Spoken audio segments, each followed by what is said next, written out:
by the sphere image. We're live on YouTube.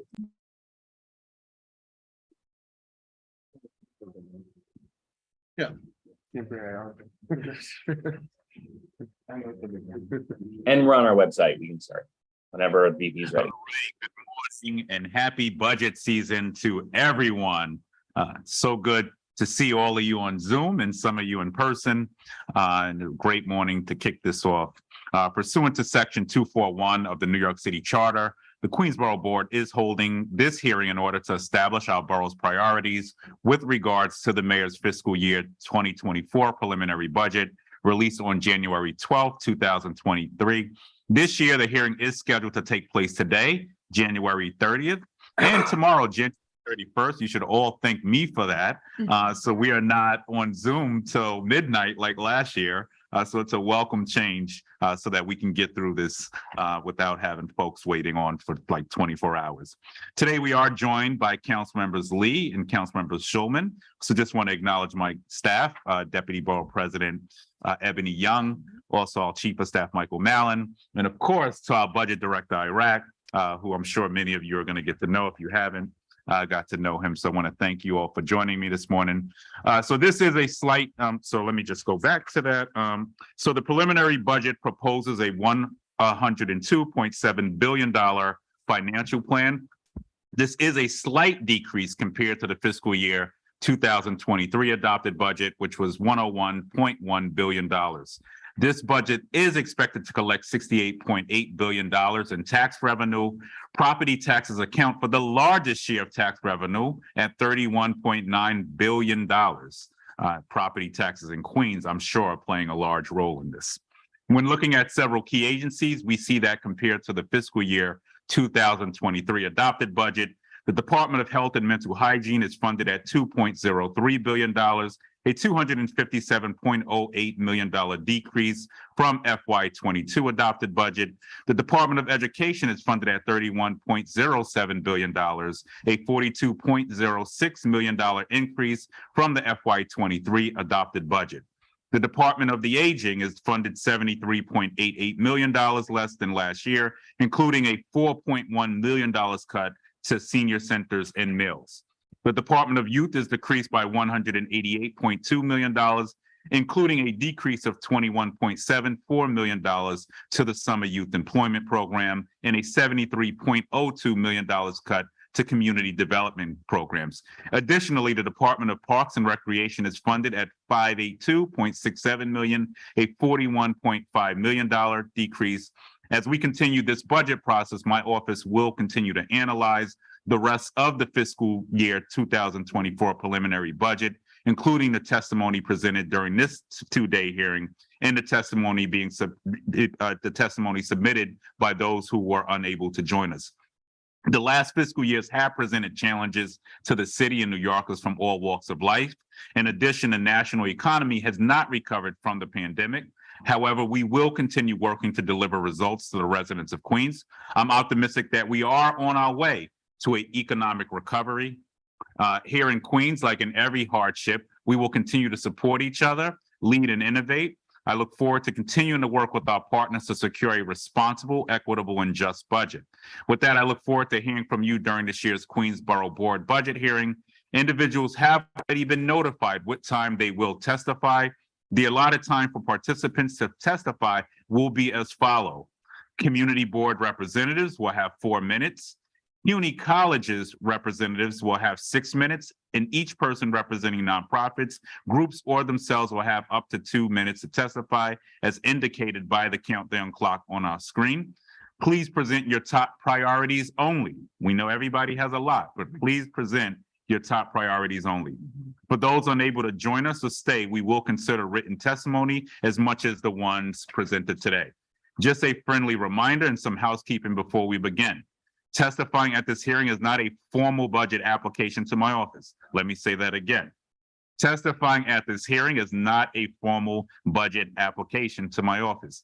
Please check the website at queensbp.org and go to the budget tab to view which applications are available and to read updated information on our budget process. With that, let's officially begin the fiscal year 2024 Queens Borough Board Budget hearing, my first in person. I know we're doing hybrid, so this is a watershed moment for me, it feels like. First, we will begin with community boards. And Community Board 1, you may begin now. Morning, Mr. Borough President. Before I formally begin my statement, I'd like all my colleagues to keep Anthony Iliano and his family in their mind as he recently lost his father. I'm going to begin now, Mr. Borough President. Good morning, Mr. Borough President, New York City Council members, and distinguished individuals. I am Florence Cloris, District Manager of Community Board 1. Today, I would like to address our capital and expense district needs for fiscal year 24. Our board is developing rapidly. We have experienced numerous changes. Recently, we have had the addition of the New York City Ferry. The area of Hallett's Point has seen its immense uptick in pedestrian foot traffic. The area is incredibly dark, and the installation of lighting has been requested for our residents and visitors alike. The installation of lighting would improve the street usage and safety, improving the quality of life of the area of Main Avenue between Vernon Boulevard and A Street, Green Park, Maine, north side of Astoria Boulevard, 31 A Street to 27th Avenue North Side and beyond Hallett's Point Playground require adequate lighting. We urge the state of the area to accommodate this request. I would also like to bring to your attention the failing infrastructure in our growing community. For well over 50 years, a section of our community on 32nd Street off Ditmars Boulevard till the dead end has a major sewer line issue. The residents of our community must drudge through excessive rainwater flooding into their homes. The pervasive flooding that continuously happens has not been addressed and causes significant damage. The area does not have a runoff line, and the one line is used for runoff as well as sewage. The street itself floods during rain, which causes hazardous conditions year-round. Whether it's ponding, causing excessive mosquitoes, or slip and fall conditions due to the constant dangerous icing, this must be addressed. The area requires immediate full pipeline reconstruction. This will consist of combined sewer system. Once the reconstruction occurs, the community will require full street reconstruction of 32nd Street from Ditmars Boulevard corner to the dead end on 32nd Street to make the project successful, as stated by DOT. Residents have suffered and had to remediate from water damage for far too long. The damage has been monetary repairs, health, or the loss of family heirlooms. We must act now to stop the hardship and damage to our neighbors. The area has grown and development continues. We need for immediate repair. The need for immediate repair is fundamentally inadequacy due to the infrastructure below the streets. Our district has a large number of housing developments, one of those being Astoria Houses, which lies on the waterfront, bordered 27th Avenue, 8th Street, Hallett's Cove, East River. The development is in a flood zone. The former councilman, Costa Constantinides, who was the environmental protection chair, has stated 50 to 55% of our community will be affected by rising waters. Astoria Houses was adversely affected by Hurricane Sandy. We have 8 buildings where damaged boilers needed to be replaced. Roof repairs, plumbing, and electrical work were needed. There was always an existing condition of the high tide rising and over the seawall. Saltwater has severely damaged the seawall and railing, which were in dire need of repair. We must be proactive. The seawall itself needs to be redesigned and reconstructed to prevent further damage to Astoria Houses after a $75 million investment was made by FEMA. We require post-Sandy seawall protection for Astoria Houses. The Esplanade and the surrounding area are highly developed and in a flood zone. U.S. Army Corps of Engineers is evaluating the waterfront area for safety of the community, and we are working on a study that will require repair. Funds will be needed. The final matter I would like to address for today is the 114th precinct to eliminate flooding, repair, and restoration of the locker rooms from the flooding waters which cause a great discomfort to our officers. Our police officers should not have to wade in prior to going into or coming off of duty. Flooding is not only a hardship, it would be a potential health hazard, whereas mold could follow. Officers could potentially slip and fall, causing personal injury. We request this be addressed immediately. This is an unsafe work condition. I have added a rider to my statement. I want to speak about our sanitation garage. Additionally, for fiscal year 24, I will be interested in ensuring our sanitation garage will be moving. Lease has been signed for the new location. The existing building is dilapidated and in extremely poor condition. Our district needs a new building built out for the safety of our DSNY workers and the function of DSNY services in our boundaries. The funds have been guaranteed and we need to be, the funds have been guaranteed and we need to be confirmed the next steps on the city of New York and the pandemic slowed down and the process must not fall on the back burner. There are serious concerns as we have 1,000 of new neighbors in our district. Between the new development and the multitude of shelters now in our boundaries, the work for DSNY has grown exponentially. DSNY services do not only reflect cleanliness of our district, it also affects the health of our district. Please continue to advocate for the formal build out of Queens West One's garage for DSNY. We need this done as soon as possible for the sake of our district. A possibility of this would be grand. This is what we need at this time. Thank you for your time and attention to all of these very important matters for our district. I yield the rest of my time. Thank you, Florence, and we certainly will follow up with the city on the sanitation garage. I actually was just up there last week, and I actually said we need to get a status report on that. So we'll definitely do that. And then on the larger infrastructure issues, we certainly, and I know we're going to hear that, and certainly commonalities between all of the community boards when it comes to flooding. We're going to continue to work with our federal partners. We just held a meeting with DEP last week and look forward to continuing to work with them on remediating a lot of the infrastructure issues. So I know infrastructure will probably be one of the key issues that we all find commonalities in and really will push FEMA and the rest on. So thank you for your testimony. We now will move on to Community Board 2. Good morning, Borough President Donovan Richards, elected officials, chairs, and guests. Thank you for your continued support on many projects within Community Board 2. CB2 has experienced record real estate development and exponential population growth over the past 2 decades. Rezoning, particularly in Long Island City and along Queens Boulevard, that originally aimed toward commercial growth, poorly anticipated the residential boom and the pressure that has been placed on every aspect of the community's needs. COVID-19 has reminded us all of the importance of parks, cultural facilities, and other community services. The quarantine has reinforced the need for good ventilation, open space, clean air, and the need that supports and binds the community together. CB2 is requesting to transfer control of the public land from the DOT building southwest of the DOE building capacity along 44th Drive to the Parks Department to preserve open space and coastal resiliency. This is advance access to the waterfront and further economic development to include environmental education center on the site, invest in piers and other capital projects along the waterfront. Small businesses in Woodside and Sunnyside have suffered enormous hardship during the COVID-19 pandemic, resulting in the closed storefronts and the deterioration of the street corridors. We request that the city prioritize our budget request for streetscape improvements in the Woodside Business District at 61st Street and Roosevelt Avenue, including the repair and replacement of street lightings, brick pavements, and sidewalks. COVID-19, of course, has reminded us of the importance of parks. The residents of Blissville community have been seeking to work with the city and identify the recreational park space for many years. Recently, the addition of the Kosciuszko Bridge pedestrian and bike path has led to a request for the city to do a feasibility study of creating a pedestrian greenway and park benches along Review Avenue between Laurel Hill and the Kosciuszko Bridge and the Greenpoint Avenue Bridge. This road would be suitable for a protected bike lane and could be a great way to enhance our greenways. Throughout the district, many trees have fallen. They have been removed because of the decay in the storms. District-wide replanting is certainly required, with special emphasis on Sunnyside Gardens, who have lost many 90-plus-year-old London planes.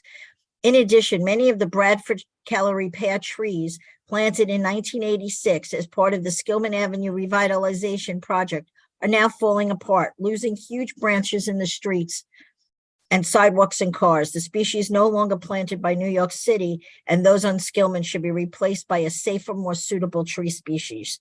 Our roadways, Wynwood Gardens from 65th Place to 60th Street, Laurel Hill Boulevard to Tyler, repair on construction of streets, sidewalks, curb medians, pedestrian ramps, and bus paths prevent chronic hazard. Homelessness. Our shelters, to continue, okay. Our shelters are disruptive. We request that the city allocate significant funds, resources to ensure that all temporary and permanent homeless housing, security plans, community advisory committees, and supportive service in place, and that permanent housing programs throughout the city are adequately funded. While CB2 is beginning to emerge from the pandemic with looming cuts, community boards will not be able to sustain and support our technology upgrades, which provide an essential during the resources of COVID-19 crisis. We were able to allow to be functional seamlessly without interruption of service for our constituents. We respectfully request your support of the community boards and to continue support for funding so we may be productive in our chartered mandated services. Community Board 2 will work closely with you, the Borough President, and your administrative staff and many continuing important projects. We thank you and the administration for your hard work. Thank you. And were the cabs not reestablished yet? Because I know we were working with Some of them DHS are, on- some of them are not. Okay, so if you can give us the ones that aren't, that would be helpful. Okay, great. All Will right. do. All right. Thank you for your testimony. All right, we now go to Community Board 3. I don't think we have any written testimony from CB3. All righty, so we're going to move on. Good morning, good morning, Borough- Okay, so good morning, Borough President, morning. and distinguished members of the panel. I bring greetings from Queens Community Board 3, which comprises of the neighborhoods of East Elmhurst, Jackson Heights, and North Corona. I thank you for providing this opportunity this morning for the community to register some of their concerns and request to move ahead with the projects which have been on the books for a very long time, starting with our request to construct a new hospital in Corona, East Elmhurst area. As you know, the only hospital within our district is Elmhurst Hospital. They did a yeoman's job during COVID-19, and we would like to continue to support them by having another site within the district or expansion on their existing campus. As you know, Community Board 3 in particular, we were the epicenter of COVID. And as I mentioned before, they did a wonderful job, but additional resources and facility is needed. So I hope that great consideration be given to this request. Our second most longstanding issue has been the construction and the expansion of the Jackson Heights Regional Library. This item has been on the books for a couple of decades, and we really would like to see this project come into fruition. I believe that the Jackson Heights Library is probably the third most busiest library within the borough. And as you know, we have a very diverse community, all ethnicities, including economic differences as well. The library in our district, libraries in our district are very important. From seniors to our young students, they utilize the computers within the library. It keeps everyone in the neighborhood in connection with the rest of the world. So we're asking that, I know that there's been some talks and there's been money that has been put into place, but we have not seen the shovel in the ground. And so we would like to have that move forward as soon as possible. And I know my colleagues have already mentioned about the need for the construction or the availability of affordable housing. Within Jackson Heights and Tilbury and Northern Boulevard, housing is needed. Let me also just state that Community Board 3 and the other community boards need financial assistance as we provide live streaming and hybrid services to our community. We want to make sure that we can include all the members of our community to participate in this important dialogue. Once again, I thank you for this opportunity to speak this morning. Thank you for your recommendations, and you should know that we are working extremely hard with Elmhurst Hospital. We did provide a little bit we've given millions, but $2.5 million to expand their emergency room, and working very closely with Councilmember Shakar, our congressional delegation, and state elected officials. We made significant progress in bringing home a lot of money to Elmhurst, but there's still a lot more work that needs to be done to make sure that we're expanding those opportunities. So I know we're going to hear from Helen later on, and look forward to continuing to invest heavily into Elmhurst Hospital. It's not good enough just to clap for our hospitals, but to ensure that we're investing in them. So we're going to continue to do that. And then you said which library was The Jackson Heights? You Yes. said you were looking for an expansion there? Yes, expansion, exactly. It was proposed that they would construct a new building, but there's been a lot of talk, but we have not seen any activity in that area. Got it. Okay. All Thank right. Well, you. thank you for your testimony. And we've been joined by Council Members Ung and Councilmember Brooks Powers. Thank you. We'll now move on to Community Board 4. Good morning. Good morning. I want to make sure is my audio okay? We're good? Good. Good morning, Borough President. Long time no speak yet again. Long time no see, right? We go for years without seeing each other, all of a sudden like a whole week back to back. So good to see you.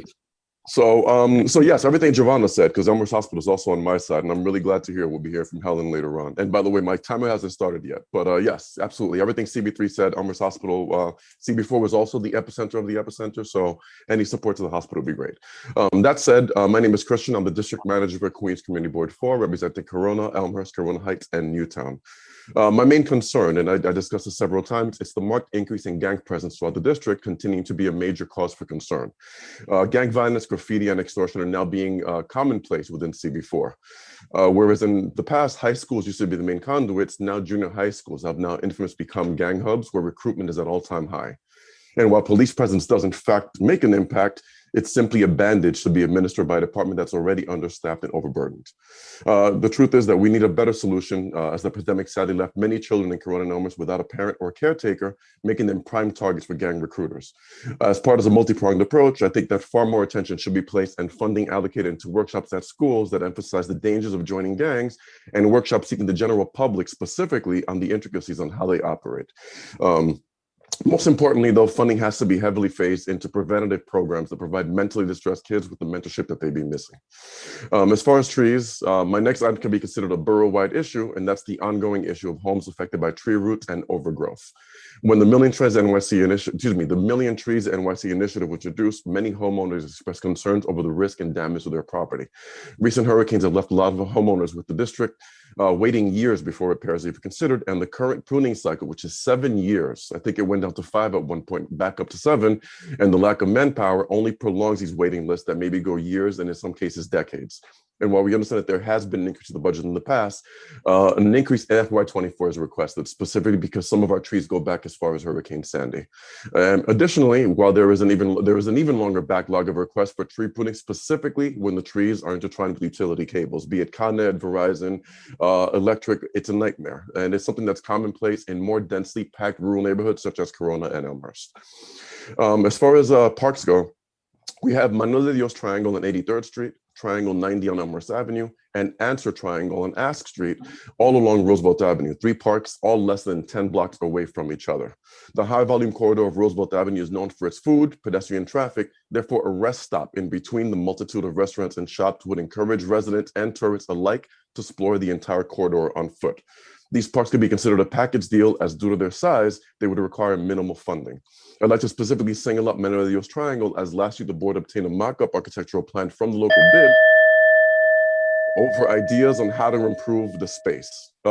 This plan showing the community's desire for more program and seating was submitted in this year's needs statement, and I'll be glad to share that with the panel if need be. And last is community events. I think I'll echo what some of my colleagues were mentioning about community boards and our budgets, but the truth is that we regularly collaborate with not-for-profit civic associations and elected officials on street events by providing staffing, email blasts, logistical support, and giveaways whenever we have them. However, more often than not, we're held back by lack of funding and are often left seeking sponsorship from local businesses, doing our own fundraising and reaching out for non-for-profits, which, as we know, don't necessarily have money. As we've done in the past, we are requesting funding to allow us to conduct and effectively co-sponsor a multitude of street events and workshops such as youth fairs, fire safety education workshops, art camps, tree lighting ceremonies, and graffiti cleanups. An ongoing partnership with the elected officials is key to success to helping our community, and we appreciate your support. Thank you so much on behalf of my board. Thank you, Christian. Right on time. I got that. I took it off right when I was about to come off, man. Right, good timing. You did good. You did good. I want to let you know that subsequent to our meeting with the 110 precinct, I think 2 weeks ago, we also did have another meeting with PD as well the following week. So we identified that specific school, I won't say it on the record, where you mentioned a lot of recruitment was happening. So NYPD did agree that they would go in with some extra resources to, target and speak with young people, not target young people, but work on education, some of the gang activity. And one of the things we came out of the conversation also saying is that we need to lobby for the crisis management system to be expanded into your area. So that's something we're going to work with the council member on this budget season, because we don't want to leave sole solutions to the NYPD to dealing with these issues, really about expanding the footprint of some community-based organizations to do some work. But PD did agree, and they are actually, and it was DOE as well, I believe, on the line, but there's a program called Project Pivot, which the chancellor rolled out. So that's what we're looking to put into that specific school. So we'll be in touch on that. Excellent. And then on the rest of, only other question I had is on these spaces where you're asking for investment. Are these Parks Department sites or DOT? Yeah. These are all parks. Yeah, they are all parks. Yeah, they're all very small parks. The one on 90th Street, and again, I don't want to take too much of the time, but the 90th Street Triangle is specifically difficult because even though it's considered parks property, there is no means to do anything there with parks. It's hollow. It's a hollow space, but they are in fact parked. There's not a single tree there. But what happened? The local community went and put their own plantings, their own trees, which obviously can't be maintained, and it's become a little bit of a mecca for street vendors.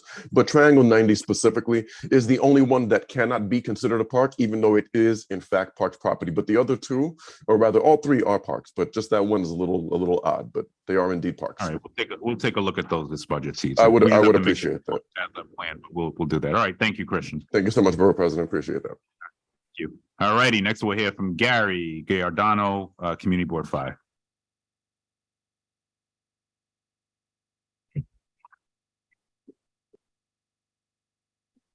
Gary here? Gary? I saw him earlier. Oh, I'm sorry. Chair, he's muted. All right. There you go. Okay, my name's Gary Giordano, and I'm grateful to work as the district manager at Community Board 5 in Queens. The COVID pandemic over the last 3 years has caused so many deaths in our society throughout our country, and put a lot of pressure on our healthcare system. We hear about shortages of nurses. A lot of nurses have retired, and training and recruitment are very important in the healthcare field. Now the Russian government has invaded the Ukraine, which has put more pressure on world peace and our economy as well. And people trying to get out of very difficult situations in countries below our southern border has caused us to have more pressure on our economy to try to help these people. We need federal help with regard to that matter. Climate change seems to be causing more devastation each year. It is global warming. January's temperatures were 9 degrees above normal, for instance. We need to be kind to each other, and we need to find solutions. Yet we still must focus on our responsibilities to improve our communities. I wanted to talk about some of our expense budget priorities during these fiscal difficulties. And I'm very sorry for the situation that occurred with Mr. Nichols in Memphis. It shows you examples of how the police or other authorities can just go far too far. But we need our police officers, and we need for them to be motivated. And I think we need to understand that the great majority of them are very dedicated. In our precincts, a lot of us have 25% fewer police officers than we had back in the 1990s. And that's certainly having a negative effect. And I don't know where all the police are. If you multiply the average number of police officers in a precinct by 59, you'll come up with a number that's less than 15,000. Yet there are 30,000 police officers in the city of New York, including supervisors. Very concerned about flooding and DEP's backlog of repairs. So it's important that DEP be funded at an adequate level to be able to make these repairs to the water and sewer systems. I'm grateful that the sanitation department has been cleaning more, but illegal dumping for a lot of us is an ongoing problem. And that needs to be dealt with more stringently than it has been. We need essential fire department services. We don't need any of our engine and ladder companies closed. Youth services are an important priority. And one of the reasons crime has been reduced in New York City for many years.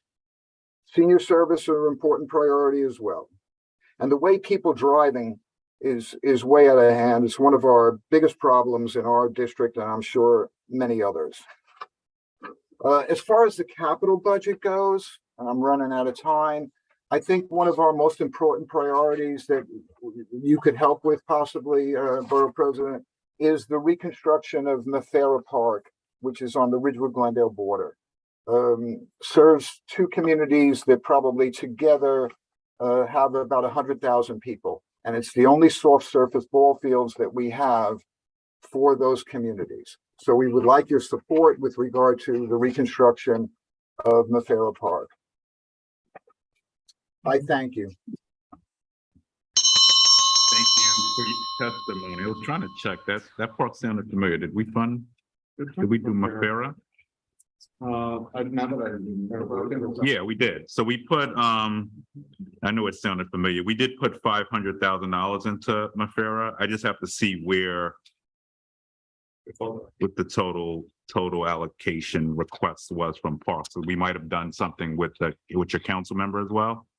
So let us follow up on that, but that park definitely rang a bell. So thank you so much. We look forward to following up with you. And obviously infrastructure is going to continue to be part of the conversation. I think we all are loving these 50-degree days, but we're going to pay for it. No snow. Yeah. So we still have a lot of work to do on that front. So I want to thank you for your testimony, Gary, and we'll follow up on the Mafera Park piece. Thank you. Thank you. All right, next we'll go to Frank Lucio, CB6. Thank you, Borough President, and everybody who was here today. Boy, it's just so crowded. The constituents of Community Board 6 covering Forest Hills and Regal Park would like to say thank you, of course, for allowing us to do this every single year. This is the time of year mandated by charter to present our capital and expense budget requests, which are attached. All of you are aware that we are about to experience brutally difficult choices with regard to the budget, as you said a little while ago, Mr. BP. Reality says we are often in creation and in practice the hostage of the city and the state and federal budgets. I don't have to remind you that community boards are the eyes and ears of city government, sometimes a critical bridge between the public and government. Yes, we are facing a tough budget, but that's why CB6's #1 priority on its capital request is simply about a situation totally affecting all of us in this borough, particularly CB6, never mind the other areas that I wear hats for. We have all heard about the flooding issues occurring over the past couple of years, the impacts of flooding. And I think every DM said it so far, has made our community, they're all devastating. Look, This is not just a hot topic, but a new fact of life. You know that, we know that, everyone knows that. The infrastructure is choking, rising groundwater, major development, climate change, sewers that can't handle. Oh, goodness, the drainage, and of course, people dying. I ask all of you, where are the plans? Where are the solutions? I heard you say before that you've met with the DEP and so on and so forth. Take our frustration, all of us in this borough, and help us. I know you're proactive and I appreciate that. And I appreciate the fact that you're not reactive. It's always time to zoom in, not to zoom out, folks. We need real solutions, not the responses I've seen in the register of our budget requests. If you take a look at my capital list and the expense list, my hot one there, number one, improve and maintain the infrastructure, the sewers. Number two, and I'm not going to read all of them, install elevators at all our subway stations throughout CV6, particularly where we need them everywhere. It's unbelievable. And my hottest one, Mr. Borough President, I'm here almost 20 years. The Rego Park Library. Supposedly the money is in, if you will, a lockbox. I don't know where it is. Hot. If you can please take a look at that for us, we really would appreciate it. And on the expense side, the elderly and disabled in the borough, particularly in CV6, they're hurting. You've heard of accessoride and the issues and the problems. We need somebody to look at that. No cost early childhood education. I'm worried about the full expansion of no cost 3K. With budget cuts all over the place, I'm really concerned.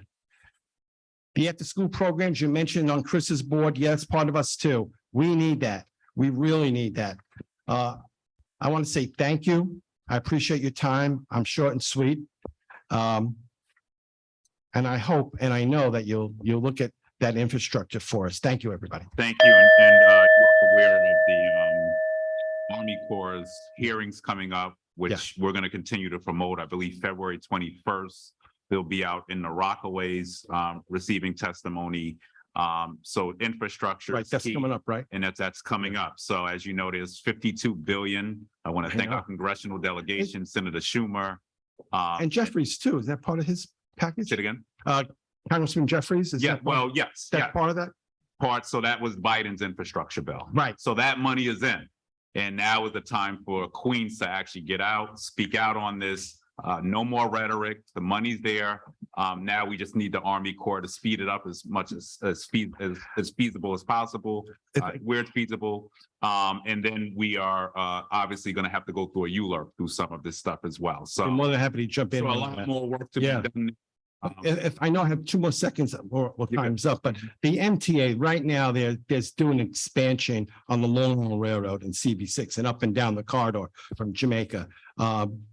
I'm dying to see the plans. They're playing games with us. If you can help us with that, I really would appreciate it. Got it. They want to put in an elevator, extend it, and do all kinds of things, but we're left out of the loop. So if you could, Sure. I would appreciate it. Thank We you. can. All right. Thank you. All righty. Next, we're going to go to Community Board 8. We'll come back to 7. Good morning, Board President Richards, Marie Adam Ovid, District Manager for Community Board 8. Good morning to the elected officials, board members, colleagues, and esteemed guests. Each year, our community board members elicit information from the community and prioritize our budget requests. Our needs remain the same since the city has failed us in implementing the solutions that we sought. We are disappointed in the preliminary budget response. Our number one capital budget priority is still to upgrade the electrical wiring at the Briarwood Family Shelter to facilitate window units for air conditioning. After asking for this request for over a decade, the Department of Homeland Services is studying the issue. This is while families with children sleep in temperatures that rise over 90 degrees in the summer. In that same building, the staff is provided with air conditioning. I must ask again, why do the homeless sleep in the subways? Sleeping in air-conditioned subway cars seems more comfortable than sleeping in the Briarwood Family Shelter in the heat of the summer. Heat kills. We cannot allow ourselves to forget that Eyewitness News reported a few years ago the death of a beautiful 5-month-old baby due to overeating in a New York City shelter. Her name was Anaya. I must ask again this year, how many Anayas must die before shelters are provided with air conditioning? Our parks and playgrounds provide clean air and respite from our hot and crowded city. They proved to be vital to many of our residents during the pandemic and lockdown. Unfortunately, the Department of Parks and Recreation tasked with maintaining our parks and our city trees does not have enough funds. Years after the Million Trees NYC initiative, the planting of 1 million trees was celebrated by the previous administration. But it is imperative that our city be proactive by maintaining trees before they become a liability. I look forward to the day when we can all celebrate proper funding for the forestry unit so they can properly maintain these trees. I look forward to the day when I can tell our residents with confidence that the overgrown city tree will be pruned before it damages your roof, or your sidewalk damaged by a city tree will be repaired in a reasonable time. The city must also be proactive in securing the park facilities. Cunningham Park was burglarized and lost thousands of dollars in equipment. That equipment is used not only to maintain Cunningham Park, but other parks throughout District 8. We are asking for funding to secure that facility. We continue to advocate for the maintenance and upgrade of our infrastructure. For instance, Gatos Avenue between 168th Street and 170th Street was not built to its fully mapped street. A huge part of the street has vegetation instead of asphalt. The Department of Transportation recommended that we bring this matter to you, our board president, our city and state legislators. Furthermore, we ask for standalone funding for curb repair. This would encourage property owners to repair their sidewalks within 75 days, as directed in the notice of violation. Instead, they may wait for a decade for a city contract to repair these sidewalks to ensure that their curbs can also be repaired. Lastly, Community Board 8 held hybrid meetings for a few months. This resulted in better attendance for both Community Board 8 members and community residents. This included people with disabilities who could not have attended in person. Unfortunately, community boards do not have their own meeting spaces and must rely on schools, houses of worship, and not-for-profit agencies for meeting space. This makes it almost impossible to host hybrid meetings so we can reach more residents. I urge our elected officials again this year to earmark funds for community boards to conduct hybrid meetings, along with the technical support necessary to do so. Our board thanks you in advance for any assistance you can provide. Thank you for this opportunity. Thank you, Marie. And I know we were having conversations led by Councilmember Gennaro on the Briarwood shelter. So we should do some follow-up offline, because I know we were working with the mayor specifically on some things that needed to be improved up there. So let's do some follow-up on that. Thank you. All right, thank you. All righty, next we'll go to Community Board 7, Marilyn McAndrews. Hi, good morning. My name is Mary O'Neill, and I'm here representing Marilyn McAndrews from Community Board 7. She apologized she couldn't make it today. So far, Borough President Richards, Deputy President Ebony Young, members of the City Council, Community Board chairs, and honored guests. On behalf of Community Board 7, I would like to thank you for the opportunity to present this testimony on the fiscal year 2024 submissions. Our number one capital submission, the reconstruction of 20th Avenue from the Whitestone Expressway Service Road to College Point Boulevard and 127th Street from 14th to 23rd Avenues.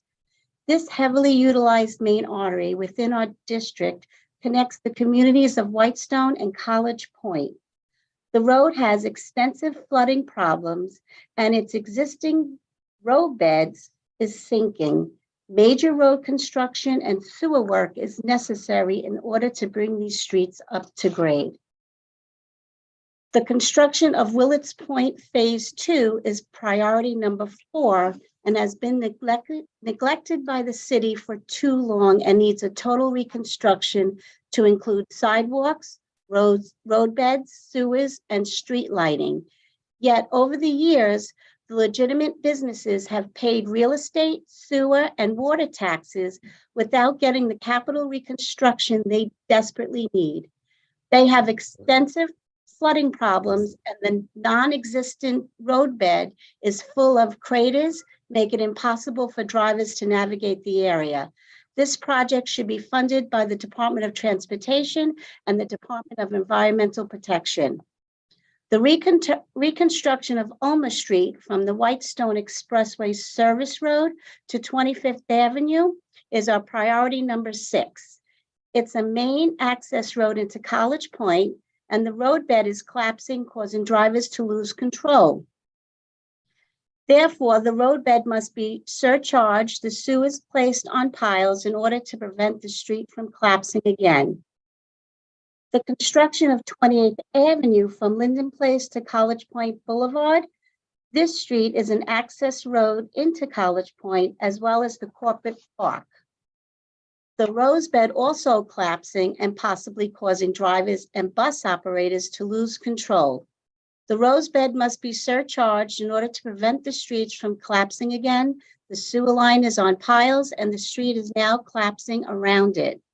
Borough President Richard, CB7 hopes you will do everything in your power to move some of these pressing items. Thank you again for your time. Respectfully submitted, Marilyn McAndrews, District Manager.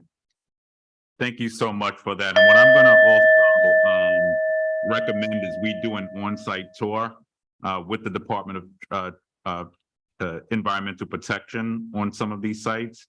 And I'm wondering, do you know if there were any specific infrastructure projects already on the books for these sites? I would have to have Marilyn McAndrews get back to you on this when she comes in. Okay. And then, you know, for Willard's Point, that we'll be starting a ULURP sometime this year. So I think we'll make a lot of headway there, being that we did a soft announcement with the mayor and council member, I believe, Francisco Moy already on Willard's Point. So so that's TBD. That one, I feel confident we're going to rectify all the issues there. But on the other sites, especially the last one you cited, we should get on that right away. It's an emergency. All right. All right. Thank you. All right. My staff, y'all got that, right? All right. All right. Next, we'll go to Community Board 9. James. Good morning, Mr. Borough President. I want to thank you and your staff for coordinating this. Good morning, council members, colleagues. My name is James McClellan. I represent Community Board 9, which represents Woodhaven, Ozone Park, Richmond Hill, and Kew Gardens, which spells works. That's how I remember it. It's a very diverse district. However, they all have similar concerns, and that's about quality of life and delivering city services. So I know this is going to be a difficult budget year, and we're urging yourself and the council members to fight vociferously to maintain funding levels to agencies so they can continue servicing the community. I'm just going to go through some hot button issues. Quality of life is Richmond Hill Library has been languishing for years. We've allocated $16 million. And it still hasn't moved. We keep getting the runaround from DDC and the Queens Public Library exactly where the project is. I know, Mr. Borough President, you're meeting with them, so we appreciate anything you can do to advocate for getting this project completed. The Community Board has a concern about the cost of the borough-based jails. We know that the projected cost in 2018 is not the same cost it would take to build today, with increases in cost of supplies, gas, labor shortages. So we want a true accounting of what it costs in today's money. And if you could help with that, Borough President, we'd also be greatly indebted to you. There's a couple of hot button areas that are problematic. DCAS property on 100th Street between 103 and 101st Avenue. First, I want to thank Councilmember Ariola for helping us, but it's in major need of a capital improvements over there. Lighting, parking issues. We have derelict vehicles there. And no one seems to, from DCAS, is willing to have a conversation about fixing this area. Another one is the LIRR trestle on between Babbage and Bessemer Street. It's MTA property, and there's a host of issues there: criminal activity, poor lighting, illegal dumping. MTA LIRR refuses to invest capital dollars in it because they feel it's a defunct railway. So we're looking for a conveyance, maybe from the state to the city, so that we can maintain it for the neighborhoods there. The Van Wyck Triangle is a problem. It's owned by DOT. We have a homeless and drug issue there, but I want to thank Sanitation, NYPD, Breaking Ground, and DHS It's unfortunately, it's always reactionary and not preventive there. So we want to make sure the individuals there get the services they need and the park is safe for all to enjoy. So we know that the council members have new lines. We hear that some will be advocating for the new lines, some will be advocating for the old, some will do a combination of the both. So we look forward to meeting with our council member, with my chair, Shelley Agredo, who I want to thank also for her leadership. So we look forward to having individual conversations with these council members about capital projects we want funded. So with that, I'm closing. Mr. Borough President, thank you. Your staff, thank you. And council members, I look forward to meeting with you shortly. Thank you. Thank you so much. And you should know, we fully funded the hydroponic lab at Richmond Hill High School already. So you could. Good news. Thank you, sir.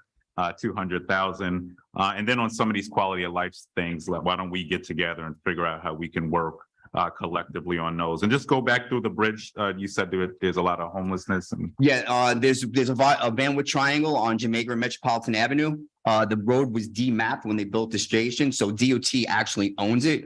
So they don't want to spend any money on it, which I understand, but maybe we can convey it to either parks or sanitation, because sanitation has been very aggressive about cleaning the area. I mean, you have hypodermic needles, which causes a public safety issue. So we're looking for any ideas to clean that park up a little bit. Okay, got it. All right, thanks, James. Thank you, sir. Okay. All righty. Next, we're going to Karen Peterson, CB10. Good morning, Borough President Richards, members of the City Council, and Community Board chairs. My name is Karen Peterson. I'm District Manager of Community Board 10, which represents Howard Beach, South Ozone Park, parts of Ozone Park, and parts of Richmond Hill.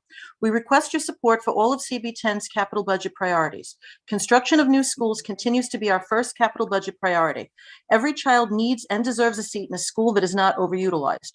That need is even more critical now, as the pandemic clearly showed the need for additional space to accommodate all of our children in a safer setting in their schools. The aftermath of the pandemic now is showing that many of our children are requiring smaller class sizes to adequately address educational deficits that have resulted for some children due to their being out of classroom settings for extended time periods. More classrooms are needed. We also request your continued support for all our expense budget priorities. Assigning additional personnel to the 106 Police Precinct is our top expense budget priority, as it has been for years. We have experienced increases in major felony crime during 12 of the last 21 calendar years, in 7 of the last 11 years, and again during the latest 3-year period. Our call for more officers is not just driven by current crime situation in our city. Our crime has been growing historically. The rate of major felony crime in relationship to our population also continues to increase, as does the number of 311 quality of life calls for police services. These increases are of great concern to our residents. We continue to see a disconcerting pattern of increases in major felony crimes against persons as opposed to property crimes. We are also seeing that the percent of major felony crime occurring in our precinct in relationship to crime occurring in Patrol Borough Queens South overall has been increasing, as well as in recent years. Simply, our share of Southern Queens crime is increasing each year.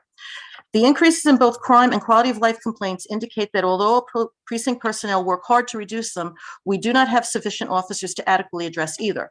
Although we have received additional officers this year, there has not been no real or personnel gain, and officers continue to retire and or seek jobs in other police departments at a higher rate. The educational needs of our children and the need to provide for public safety are the paramount issues in CB10. However, they are not the only priorities we urge you to fund. We also urge that you assist in moving all our other priority projects forward, as they will address resiliency, roadway, sewer, and park improvements needed in our district. In the interest of time, my comments continue in the written material you have before you. Again, I thank you for your past support, and I look forward to your continued support for the projects desired by the people served by CB10. This concludes my oral statement. Thank you. Thank you so much for your testimony. Of course, you have our support on all of those items. Thank you. Thank you. All right, next we'll go to CB11, Joe Marziliano. Hello, thank you, Borough President Richards and Queens elected officials, for this opportunity to speak to you about Community Board 11's capital and expense budget requests. Community Board 11 members are advocating for capital projects that will improve infrastructure and expense items to enhance the quality of life for our residents. We would appreciate your support and advocacy for our requests. Traffic safety is now our first and foremost priority. DOT has a backlog of requests for one-way street conversions, new traffic signals, all-way stop signs, and speed bumps. To maintain and improve traffic safety, additional engineers are needed to conduct traffic studies to reduce the backlog. DOT also needs more traffic maintenance personnel to reduce long work order lists. It takes about a year for speed bump installations and 6 months for signal and sign installations. That's after they're approved and studied. With 4 major highways intersecting CB11, arterial highways are an eyesore. Additional personnel and increased frequency of cleaning is required. Our first capital priority continues to be a request to DOT to fund a widened greenway on Northern Boulevard between 223rd Street and Douglaston Parkway. After the city installed a protected bike lane on this stretch during the last administration, it did not accommodate the safety and transportation needs of the community. Only a shared and widened pathway above the curb line will suffice. As per statistics provided by the NYPD, there have been over 200 accidents on this stretch since installation, 10 of which included bicyclists on the barrier along that stretch. DOT is amenable to the creation of Greenway to the current Jersey barrier configuration. The Community Board has been advocating for over 20 years for the reconstruction of 223rd Street between 37th and 41st Avenues in Bayside. It is impossible to drive on this stretch of road without damaging your car on raised manholes and sunken roadways. An on-site inspection was conducted in the fall of 2021 by myself, along with the Borough President's Special Director of Climate Change and Flood Mitigation after the most recent superstorm. Now is the time for action. In the expense budget, we continue to advocate for increased funding for street tree pruning, dead tree removal, and stump removal. The proper maintenance of street trees is a safety issue. Falling trees and limbs have caused death and property damage, costing the city millions of dollars in claims. This backlog has worsened during the COVID-19 pandemic and requires more funding at this time. To enforce our building and zoning laws, to expedite the application and inspection process, the Queens Department of Buildings must be funded for an adequate number of fully trained plans examiners, inspectors, and community affairs staff.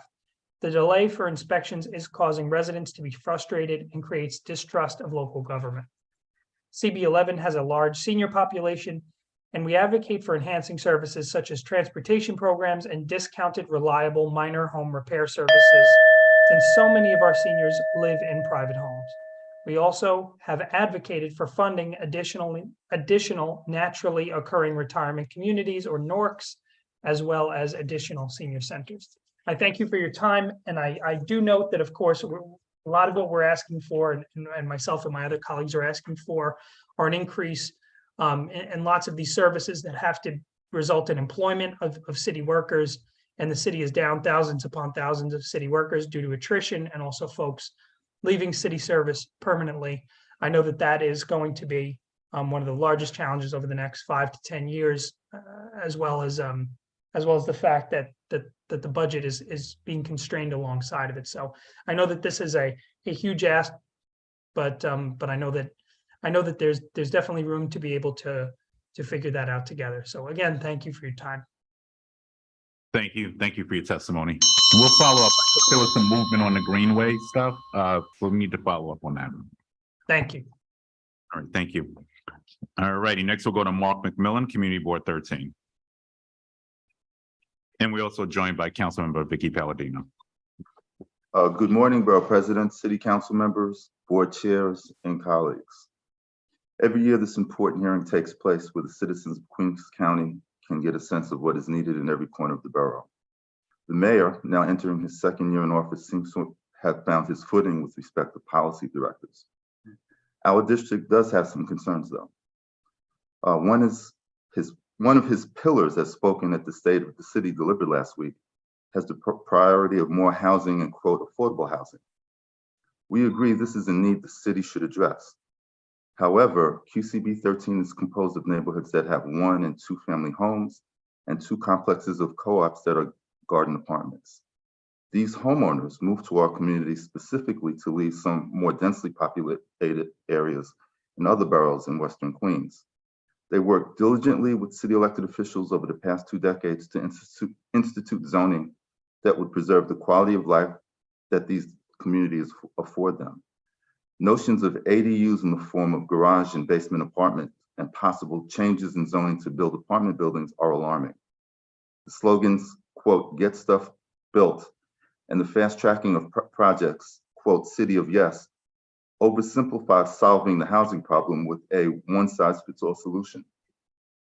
It is incredibly important to see each community for the unique character it has, as defined by the way we in Queens use our town, as opposed to the borough when identifying where we live. Queens Community Board 13s are not, priorities are not extensive, nor are they particularly expensive, but they are specific to a semi-suburban district that is bucolic, surrounded by highways, bordering another county, and learning the nuances of change resulting to a newly opened world-class entertainment facility. Our top priority is funding to expand the Hillside Avenue Cross Island Parkway South exit. Our highways are slow and our side streets are fast. The number one priority this year, as it was last year, is the expansion of the Hillside Avenue exit. This exit has a short area that can have cars waiting to go primarily east, going towards Belrose and New Hyde Park, at the Hillside light backing up onto the highway itself during the afternoon commute, which begins as early as 2 p.m. The domino effect here then slows traffic on the Cross Island Parkway all the way back to the Long Island Expressway east exit, which is already swamped as it is always the case with two perpendicular highways merge. It can sometimes take 10 to 15 minutes to travel the 2 miles from the Grand Central Parkway exit to the Jericho Turnpike East exit during high traffic periods. There is sometimes additional volume with the UBS Arena, home of the New York Islanders, which is 2 exits south and which hosts hockey games and other events upwards of 300 days per year. The expansion of this intersection is crucial to bring some relief to the bottleneck of cars that continues south to the Southern State Parkway exit 3 miles. I'm gonna have to shoot through these real quick. Funding for additional crews to install speed humps and additional engineers to conduct studies for traffic mitigations. I think that was covered by Joe pretty well. Funding to purchase District 11 and 13 mini dump truck and pickup truck. That again is something that's common with Board 11 and some other boards where our parks are heavily used. Funding for additional contracts for tree pruning. I think Marie covered that. And also, and this is really important, the tree and sidewalk program, which is a real big issue. There's liability for a lot of homeowners, and we'd like to see funding going to the park so people don't have to worry about litigation because of a trip and fall. I guess I got 10 seconds left. I want to thank you, Borough President, and everybody else for supporting these initiatives, especially to the underfunded agencies. Thank you. Thank you for your testimony. All righty, we'll now go to Jonathan Gasker, CB 14. Good morning, Borough President Richards, those that are on the panel either here or virtually. I'd first like to thank our 2 council members, Ms. Ariola, Ms. Brooks Powers. They've been wonderful. They've been supportive, and we appreciate what they've done for us thus far. I would ask that the Borough President and the City Council support all capital and expense priorities as listed on our OMB priority submission sheet. One capital item that still has not been resolved is a request that DOT design and fund the widening of Rockaway Beach Boulevard from Beach 62nd to Beach 32nd Street. As it is now, the area adjacent to the Auburn Urban Renewal Area, Beach 84th to 62nd Street, has been reconstructed and is 2 lanes in each direction, and then it narrows to 1 lane in each direction. Summer traffic can be a nightmare on this roadway, and it is dangerous. It is also one of only 2 district-wide east-west roadways for evacuation. So there's a bottleneck in the middle of this, which just doesn't make any sense. We would also like to see more uniformed police officers in both precincts, but during our beach season, the need is even greater. Our precincts are both in the over 30 years that I've been there at all-time lows as far as POs.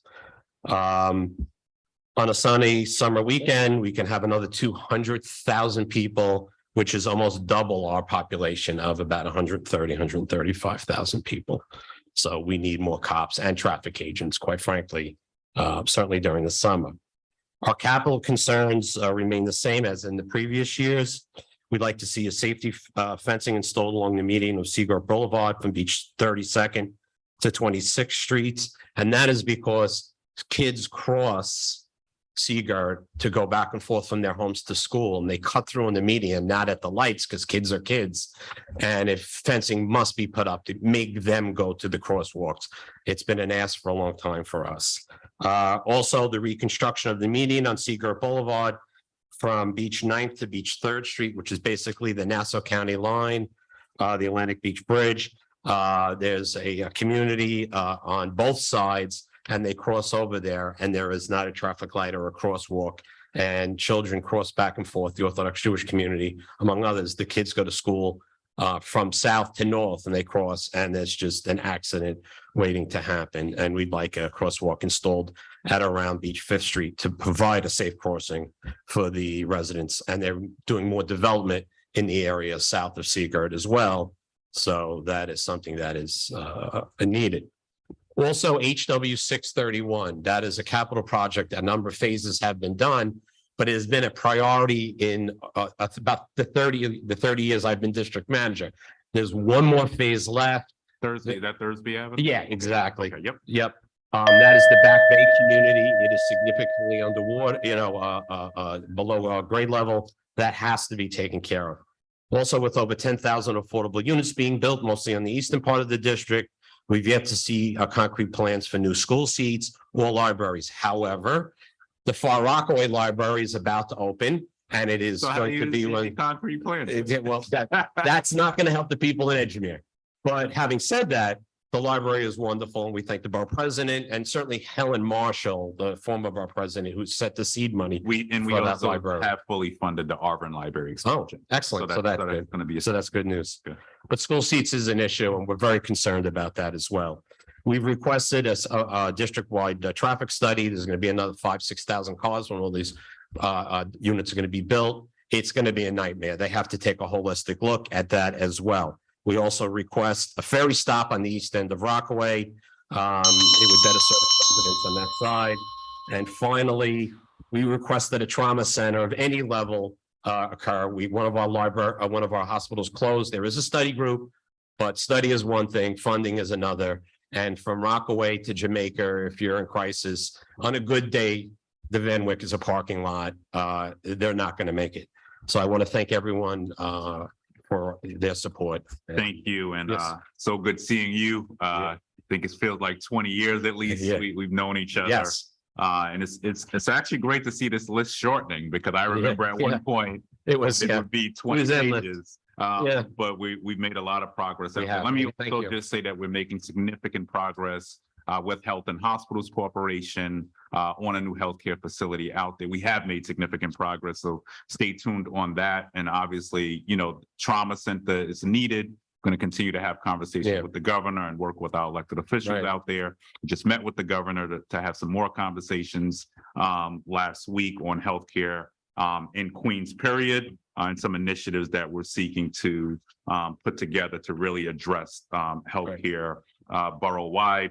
And then we'll continue to work with DOT. And I know the Councilwoman Sabina Brooks Powers has been steadfast in working on the widening of Rockaway Beach Boulevard, and we're working with the Adonis as well. So that is something we're going to continue to do. Only other thing I'll say is on the Thursby Avenue Phase 2, Phase B project, we really need to get our residents out as FEMA comes out to the Rockaways February 21st. It is critical.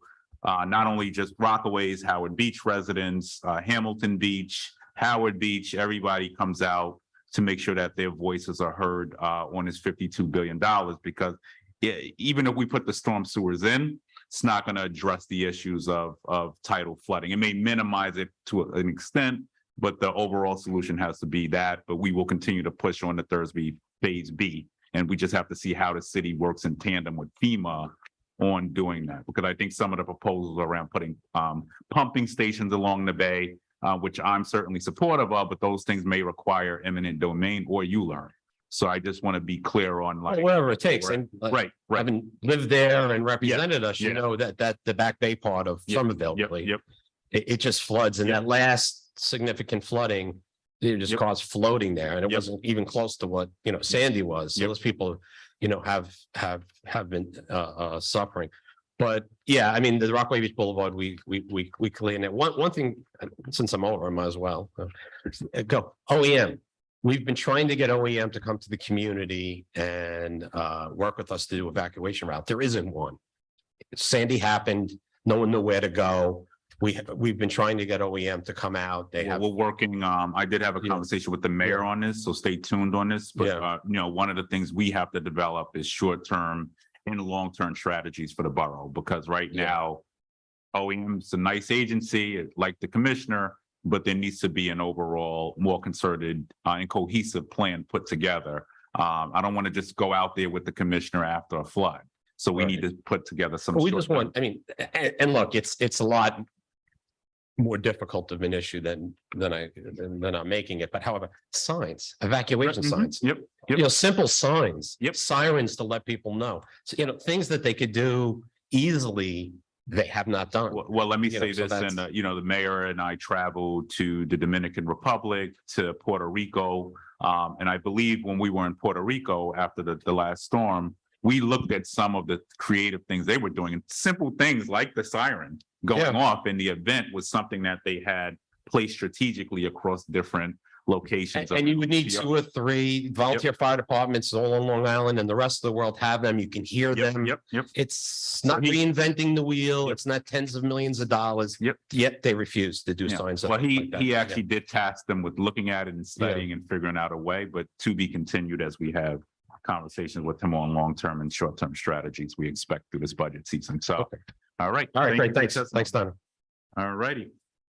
All right. So next, we're going to go to Queens Borough Community College, and we are joined by Charles Petts. Petts? Actually, it's Dr. Christine Mangino, president of Queens Borough Community Oh, College. you're here. Hi. Hey, how are you? Okay. Good to see you. So I sincerely appreciate the capital funding that you have provided to Queens Borough over the years, including the recent support for ongoing renovation so that our campus restroom facilities are ADA compliant and accessible to all. Our college campus was built more than 60 years ago for approximately 5,000 degree-seeking students. Today, we serve over 10,000 students in those programs and have historically served an additional 10,000 residents in our continuing education and workforce development and certificate programs. More than half of these students are the first in their families to attend college, and all of them reflect the diversity of our great borough. More than half report an annual household income of less than $30,000. Queens Borough is also renowned as a gateway for students to transfer to 4-year colleges or universities. And in fact, nearly 90% of graduates continue their studies at a 4-year college, and more of half of them choose CUNY. In addition to serving the future leaders of our borough and city, our campus attracts more than 100,000 visitors annually who attend exhibits, events, and performances at our acclaimed cultural centers. For all these reasons, Queens Borough ranks #1 in New York this past December in the category of student support services by the publication Intelligent. In August, Queens Borough was selected as the highest ranked community college in New York State and is among the best community colleges in the country, according to a report released by Wallet Hub that compares more than 650 community colleges across 19 key indicators of quality and affordability. Queens Borough has also been cited by the Chronicle of Higher Education for our great success in moving low-income students into the middle class and beyond. We want Queens Borough's remarkable achievements to be reflected in all aspects of the college, including our facilities, which continue to need critical maintenance and repair. Of our 14 buildings, our newest is more than 50 years old. Today, I come to respectfully request your support for Reso A capital funding with the New York City Council to help us improve student well-being and retention, optimize existing space utilization, and further support the diversity and inclusivity of our campus community. I ask for your support to help us complete the second phase of the cafeteria and kitchen renovation at a cost of $800,000. This second phase will enclose the existing courtyard to provide students with a space to dine, study, and socialize year-round. As a commuter institution, this project is critical as no similar facility exists on the college's campus or within the surrounding neighborhood. This request includes the addition of a kitchen cellar for improved food service for our students and employees. We also request $3 million to bring the vacant East Building into compliance for occupancy for student support services. The recently acquired facility is in serious need of several ADA upgrades and renovations, including a new roof, new sprinkler and fire system, LED lighting to meet energy code, and repairs to existing retaining walls as required by the Department of Buildings. Additionally, a campus-wide elevator modernization in the amount of $3 million will bring elevators up to ADA compliance, ensuring that all students and employees, regardless of ability, are able to access the classrooms and offices that they require. Our campus is also in desperate need of a backflow prevention system. This system prevents contaminated water or chemicals from backflow into the public water drinking supply as required by the Department of Environmental Protection. And therefore, I am requesting your support of $800,000 to help build out this new system to ensure the health and safety of our Queens community. And finally, we request the support of $8 million for the reconstruction of our library. All of today's requests are eligible for a one-on-one match from the state. Our library was built in 1967, and the facility is in dire need of significant upgrades and renovations. So thank you, Mr. Borough President, for your time and ongoing support. Thank you. You said all of these are eligible for a one-on-one match from the state? Yes, yeah. Okay, interesting. Okay. All right, great. Thank you Thank so you. much. We look forward to working with you. Thank you for the great work your campus is doing as well. Always you very proud of much. all the kids doing great work. Thank you. I appreciate it. All right. Next, we'll hear from Dr. Benicia Johnson Eanes, president of York College. Hello, and thank you for allowing me to be here. Good morning. Borough President Richards, New York City Council members and members of the Queens Borough Board. I am Dr. Benicia Johnson Eanes, president of York College, located in the heart of Jamaica, Queens. Thank you, Borough President and members of the City Council, for the support you have given York College in the past and for providing this hearing where we can publicly articulate our needs for the upcoming year. Here at York College, we are helping students actualize their dreams and visions in ways that is transformative for their families and their communities. We ranked number 2 in social mobility from CollegeNet and tied for number 19 top public schools in U.S. News and World Report 2022. Located in the most ethnically diverse borough in the city of New York, our students reflect the diversity with 36.2% identifying as Black and African American, 26% Hispanic Latino, 22% Asian, and 45% are born outside the mainland of US. 61% are first generation to graduate from college. We remain steadfast in our commitment to foster a culture of student success with the support of talented faculty and staff who represent the best of CUNY. York College cannot do that without deeply rooted partnership with our local community that defines our humble beginnings, informs our history, and continues today just as strong, if not stronger. On December 5th, many of you joined us at York College for the groundbreaking of our new Welcome Center. This is part of our NYC Council CUNY Reconnect initiative, providing opportunities for New York City's adult residents who started at CUNY, at a CUNY campus and did not finish to return and earn a degree. We have already exceeded our initial goal of 200 this semester and registered 378 adults who have returned to York College to earn their degree. My request this year focuses on the following needs at York College: the Academic Core Plaza, ADA ramps, and landscaping and beautification project. This project will include landscaping elements to be installed in the Academic Core Building Plaza to improve the welcoming first impression at York College. The project also addresses the ADA deficiencies required to comply with current accessibility standards from the street sidewalk drop-off and the main entrance of the Academic Core building. This includes the resurfacing and the current curbs and ramps, as well as reconfiguring the existing railings to comply with the current handicap accessibility code. This will augment an existing project that was already installed. Funding request is $2 million. Our second request is a science building lecture hall renovations. This project will renovate 2 lecture halls in the York College Science Building. Each lecture hall has seating capacity of 100 chairs, tiered seating original to the building's construction. The newly renovated lecture halls will have state-of-the-art audio-visual capabilities, provide users with access to the latest advanced multimedia.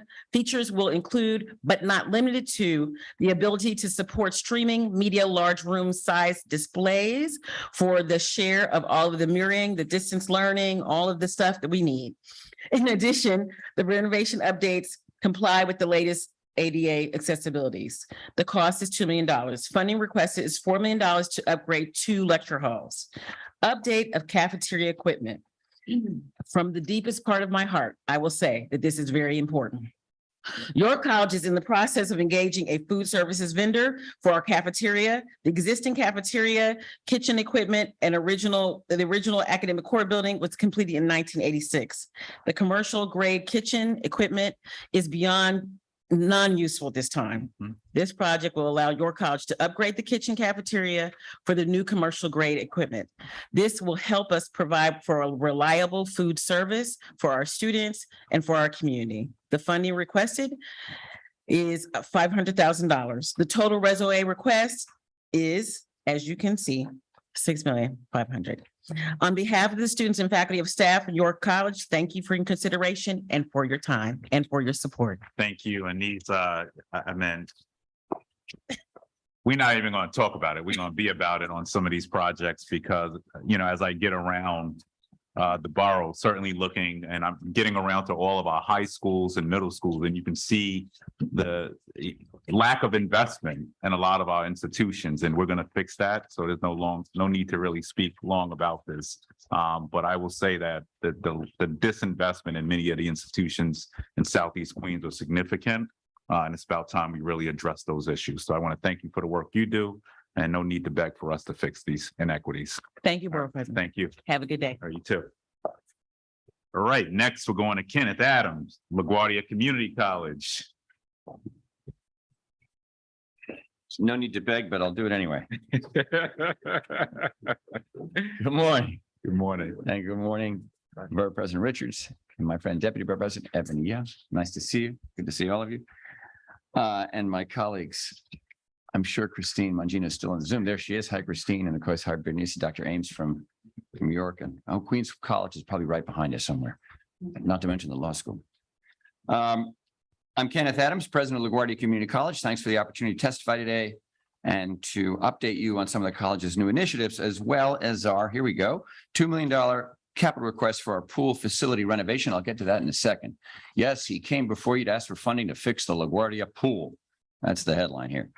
LaGuardia Community College serves over 23,000 students annually. The college is ranked 5th among U.S. two-year colleges in economic mobility, and our students are 45% more likely to transfer to a 4-year college than community college students nationwide.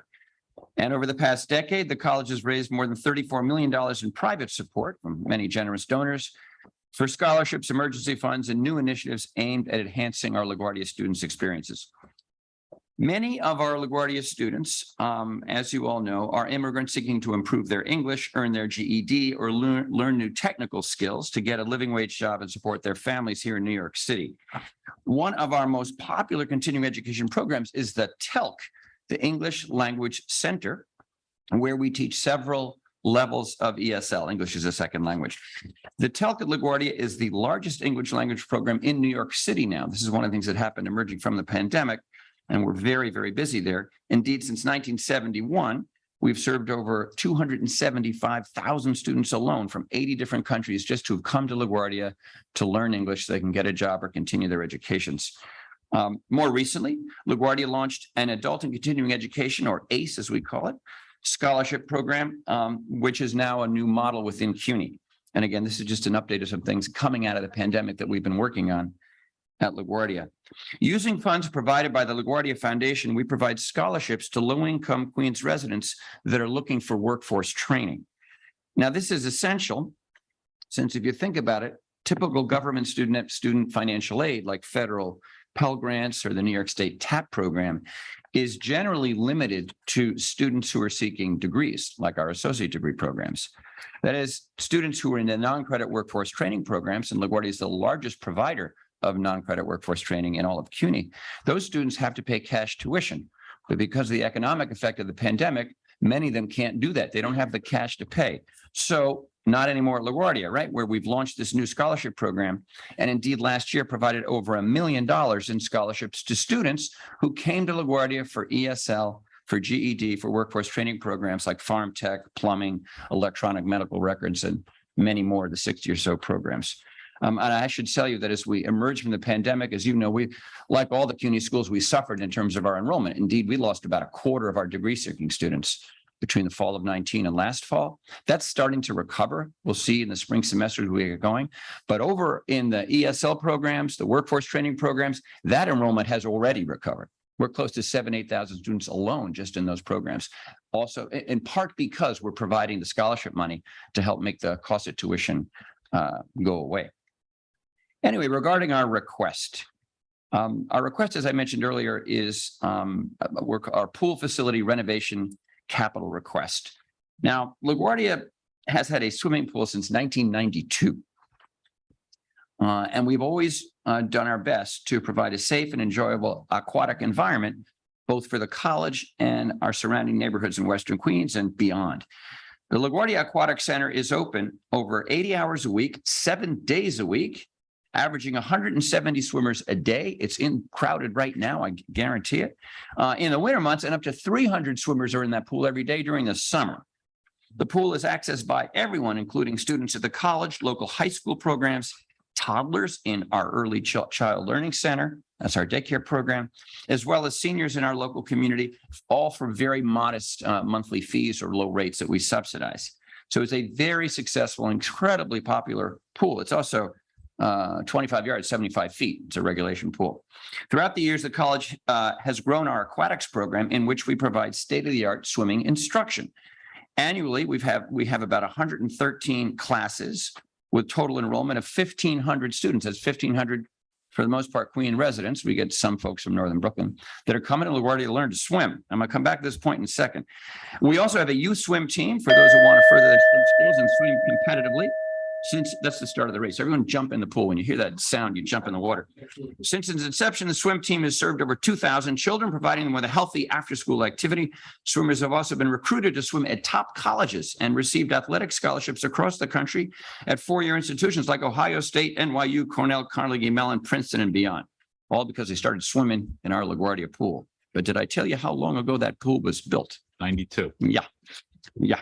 And I want to, something we are doing this summer. We are restoring our lifeguard training program. I was going to bring that up. You may recall there was an acute shortage in the Parks and Recreation, right, of lifeguards last year, very well documented by the city, the online news.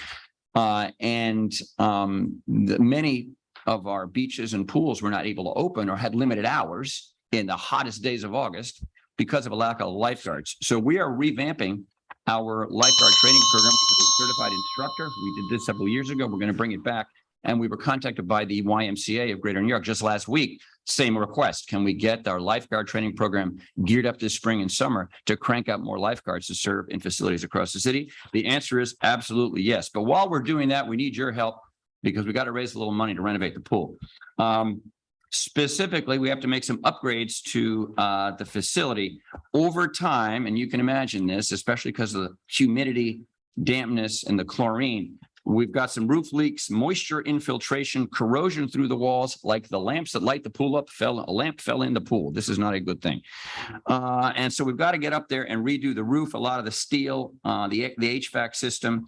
So we're requesting $2 million in capital funding from you, Borough President, $3 million in capital from the City Council for a total of $5 million. And as I think Christine mentioned, when we get the reservoir money in the city budget, then the state matches it. So $5 million from the Borough President and the Council will be matched by the state. Another 5, that makes 10. That gets us a brand new, beautiful state-of-the-art pool so we can continue to run our aquatics program and train all those lifeguards we all need. Thank you very much for your time this morning. Any questions? I'd be happy to take them. Thank you. And this is music to my ear because there is certainly a shortage in lifeguards nationally, but certainly citywide, and certainly in Queens with Rockaway Beach taking off. Every summer we encounter drownings, horrific drownings. So we need to do more in the borough to make sure that we're certifying more individuals, teaching them, and also it's a pathway into good jobs. Yep. So an opportunity to take young people off the streets as well. So this is actually great news. I was going to raise, are you certifying them again? Yeah. And that's good news to hear. We have an instructor who's trained to do that. I will, subject for another day, and we could use your help in talking to the Parks Department. Yep. What happens within DPR is they have a set of requirements for lifeguard training that is different. Their requirements are different from, say, the Y or other organizations that Yep. have pools. Yep. And sometimes those differences, right down to the time you are allotted to swim a length of, you have certain rates, you have to swim 50 yards. And those differences are a kind of a cutoff. And so that's something worth, I think, looking at down the road. With the And Parks then Department. certification, you said you're working with local high schools as well. And I would hope also We that- will do that to recruit students. All right, great. I think you have to be 18, but still, Right. yeah, we can. do And that. then some of the community centers like Reese. So I want to make sure kids from Queensbridge and Ravenswood and Astoria and Woodside would have opportunities as well. I think coming into- many of those we already have the younger children. Okay. So we have to go back to those community partners Okay. and get the high school kids. Okay, got it. Yep. Right? Because we have a long history of having the little kids in the pool, on the weekends and in evenings and stuff. But we have the community partnerships at LaGuardia, so we can get a hold of and recruit more high school students and college students for that matter. All right, great. All right. Thank you. Thank you. See you at the beach. Thank you.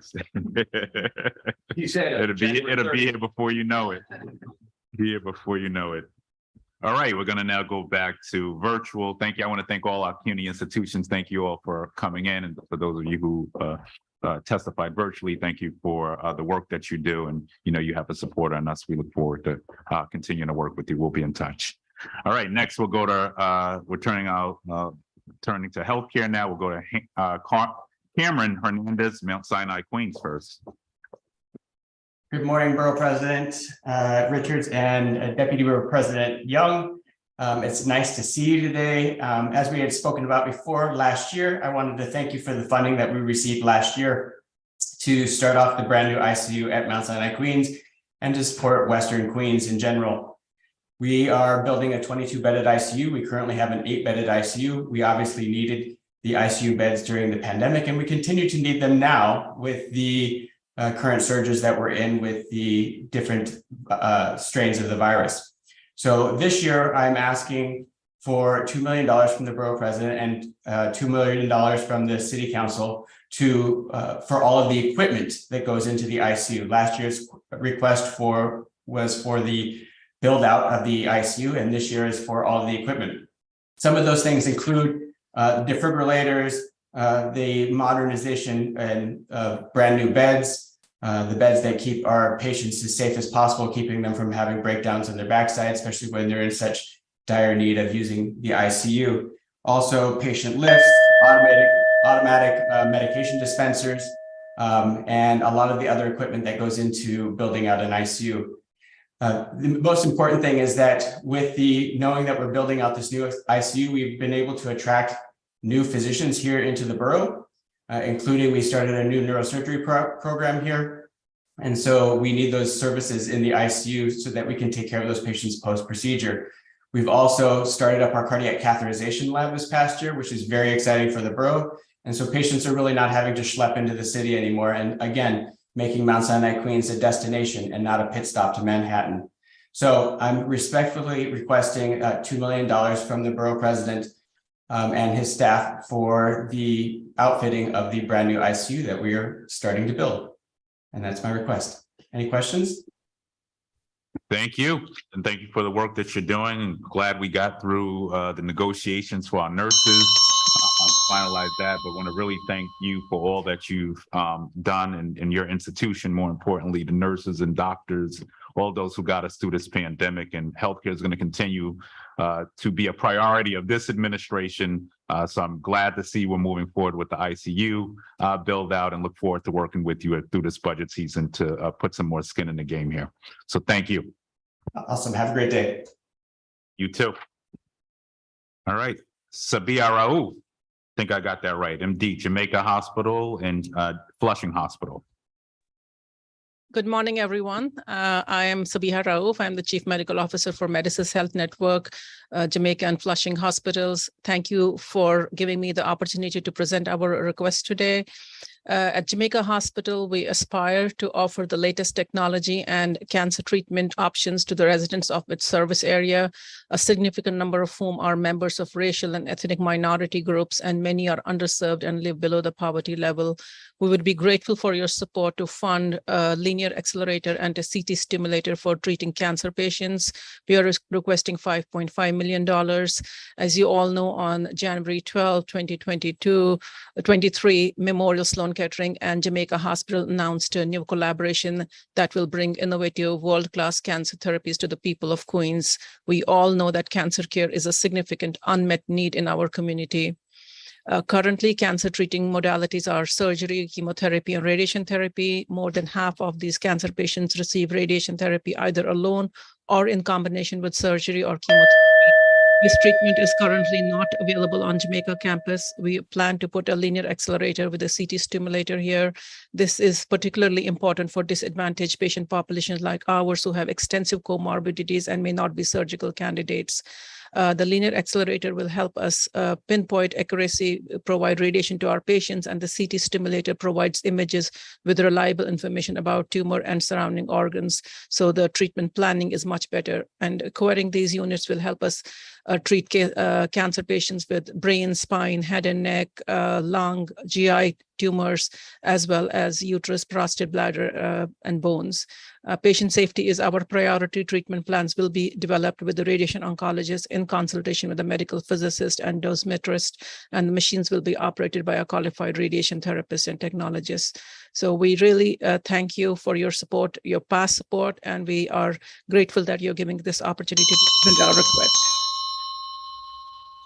Thank you. Do I do the, should I do yeah, flushing you can now? go to flushing now. Yes, Thank you can you. do flushing now. Thank you. So again, in Flushing Hospital, we serve a very culturally diverse patient population. And again, our goal there is to provide the highest quality care to our patients. The two projects that we are requesting funding for is replacement of our current MRI to replace it with a 3 Tesla MRI. Cost is $2.3 million. Flushing Hospital's radiology department performs approximately 2,000 MRIs annually and is projected to increase this to 2,500 a year with the addition of this unit. We are a primary stroke center at Flushing Hospital, and this unit will allow us to provide the highest quality imaging for our stroke patients. In addition, this will also allow us to do breast MRIs and MR-guided breast biopsies. Many of our patients in that patient population have very dense breasts, and MRI is much better tool for screening those patients rather than just mammography.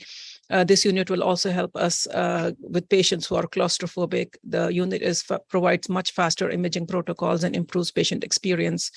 The second item we are requesting is $1 million for a patient monitoring system. The hospital is planning to upgrade the existing telemetry monitoring system on one of the inpatient units because the current system is 20 years old and no longer is supported by the vendor. The upgraded system will provide state-of-the-art cardiac and pulse oximetry monitoring for 28-bed unit. Enhancements will include cardiac strip monitoring flowing into our electronic medical records and enhanced alarming and nurse notification for cardiac rhythm abnormalities. We are also planning to expand this monitoring system into one of our inpatient post-operative units for surgical patients. We are a center of excellence for bariatric surgery, and this monitoring system will help us further improve the quality of care that we provide these patients who must be monitored until discharge due to their high risk for post-op cardiac events. Again, I want to thank all of you for supporting us in the past and for considering our request for this year. Thank you very much. Thank you for your testimony. I'm very proud of the partnership with Memorial Sloan Kettering Cancer Center, especially. You know, we know that cancer doesn't discriminate, but it does disproportionately impact certain communities in Queens, and to now have some real quality healthcare and skin in the game when it comes to addressing cancer is really going to be a key thing as we try to address the increase we're seeing across Queens and specific communities. So I want to thank you. Look forward to working with you through these requests this budget season. Yes, Mr. Borough President, I'm a cancer survivor and a patient at Memorial Sloan Kettering, so I know exactly the excellence of cancer care that they provide, and that's what we are bringing to our patients here. And my grandmother actually got treated at Sloan Kettering many moons ago. Unfortunately, she passed away, but I would tell you the amount of the quality care she received there extended her life, even when people thought she wouldn't live, another year or 2 years during that period. So Sloan Kettering really has great reputation, and glad that they're coming into Southeast Queens. So thank you, and God bless you. Thank you. For your story, for sharing your story. God bless you. Thank you.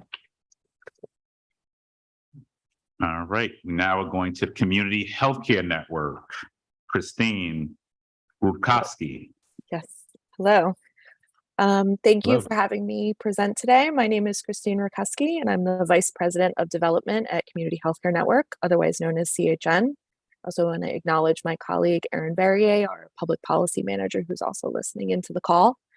CHN is a federally qualified health center providing access to critical medical care, mental health services, and support services in underserved communities in New York City, reaching over 80,000 individuals through clinical and community-based services each year. CHN provides essential health care to people of all ages, regardless of their ability to pay. One of CHN's largest health centers is the Long Island City Health Center, which is located on 21st Street and 36th Avenue. In 2008, CHN took over operations at the site and turned it into a dynamic, federally qualified health center, providing critically needed primary care and preventative healthcare services, behavioral health care, including mental health therapy and psychiatry, and supportive services, including health education, nutrition, and social work. It's also home to some of our innovative community programs, and it is the site of our first on-site pharmacy, which launched in 2019. We see about 7,000 patients at that site, of which 20% are uninsured.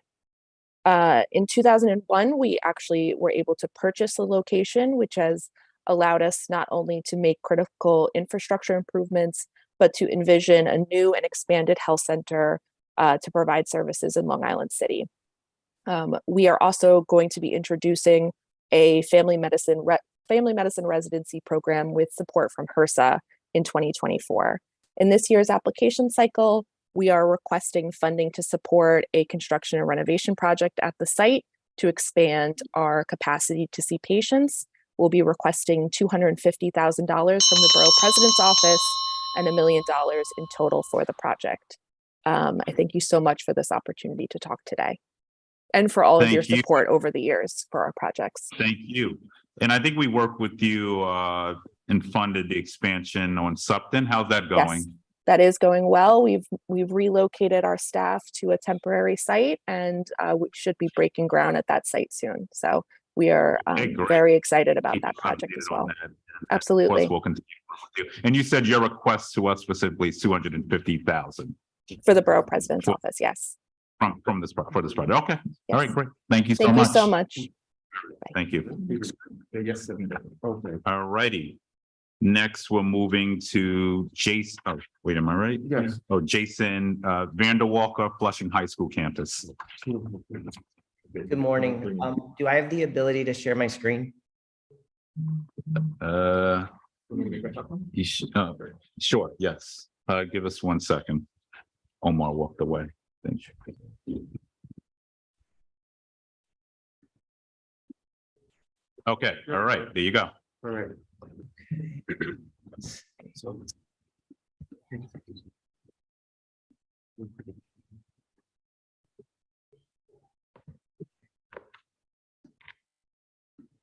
Okay. Is it visible? Yes, sir. Okay, thank you.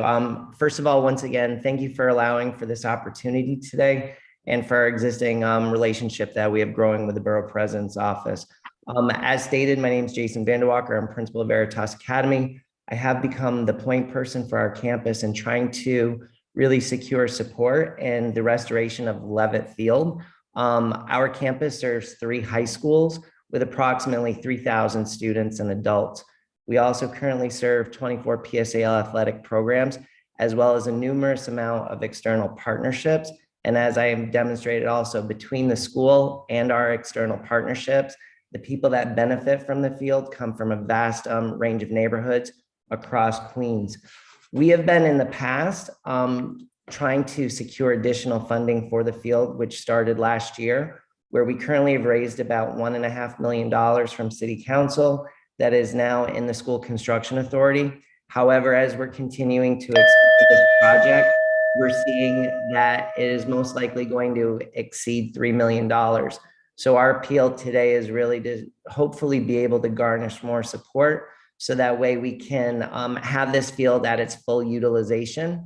It has sustained significant damage prior to and after Hurricane Ida. As from the pictures displayed, there is substantial flooding that causes damage to the field, and the turf has been warped and has significant creases in it. We are starting to make headway with this project, but what we are finding is that in terms of the ability to have access to other fields, in order to do this project, we find that it's going to be the most advantageous to hopefully secure its restoration in one complete overhaul project, which is hopefully slated to begin later this year based on the timeline being established by the School Construction Authority.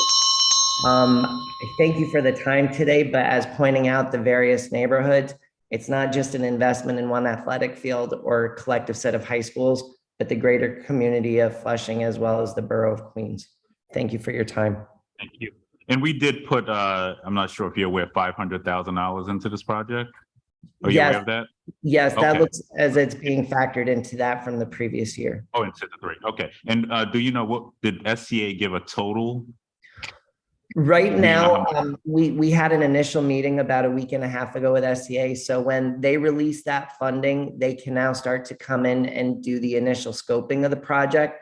But when they did one initial walkthrough due to the drainage concerns, they're feeling that, and they're comparing this to the work that was done at Bryant High School, where our field seems to have sustained more damage than what was that part of that project. And that was at the time, it was about a $3 million+ project. And we have a total of 3 in it right now, correct? Right now, sitting in with the SCA is about 1.5. There was another allocation for the building that they said, depending on the outcome of the funding, we may be able to reallocate some of that. So we are currently look like that we're sitting with almost half of the project being funded. So we're not starting at the ground zero of this project. Okay. All right, good. So but they started scoping. They came for an initial meeting, but they have to do the actual physical inspection of the field. The funds were just released earlier this month to the SCA. Okay. All right. Perfect. All right. All right. We got some follow-up to do. All right. Great. Thank you. Thank you for your testimony.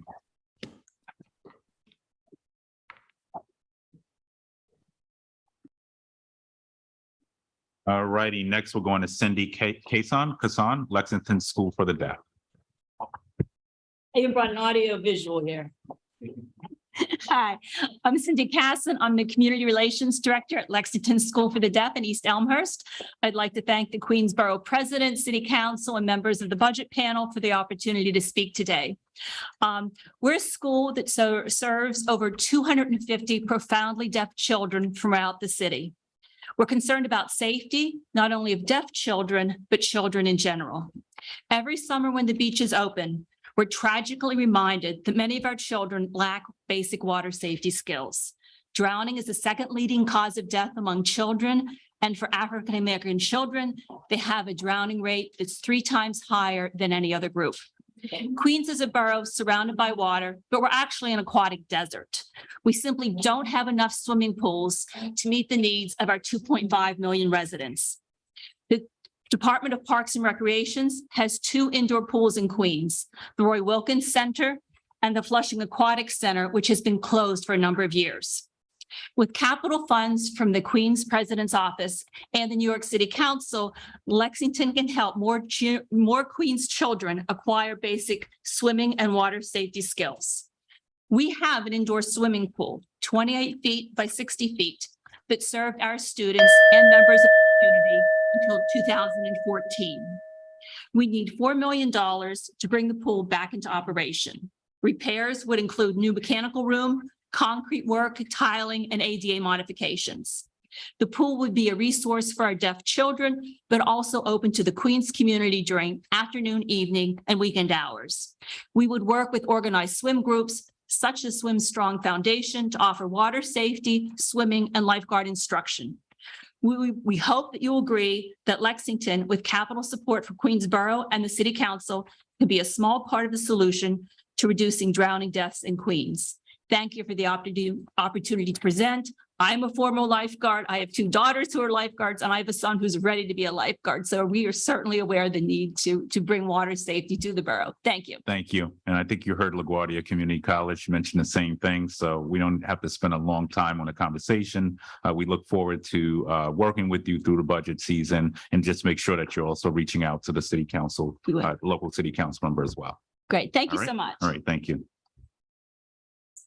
All right, next we're going to hear from Megan Nordgren, New York Sunworks. Hi, good morning. Almost afternoon. Thank you, Borough President Richards, for the opportunity to speak today and for your past and ongoing support. I'm Megan Nordgren. I'm the Director of Program Development with New York Sunworks. We are a nonprofit organization that builds innovative science labs in our public schools here in the 5 boroughs. In our farm classrooms, we use hydroponic technology, which I know you're very familiar with. I'm not going to explain it, to educate students and teachers about the science of sustainability and to bring quality STEM education through the lens of urban farming. We envision a generation of environmental innovators empowered to create solutions to global climate challenges.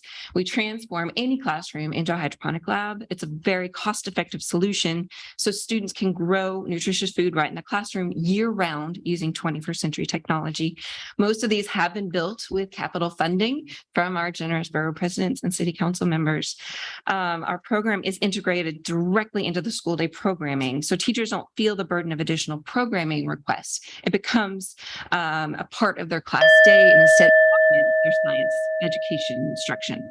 Our program gives access to high quality science education in a way that is relevant to the moment. We start in elementary schools with year-round hands-on science nutrition curriculum and go all the way through 12th grade with Regents required lab curriculum.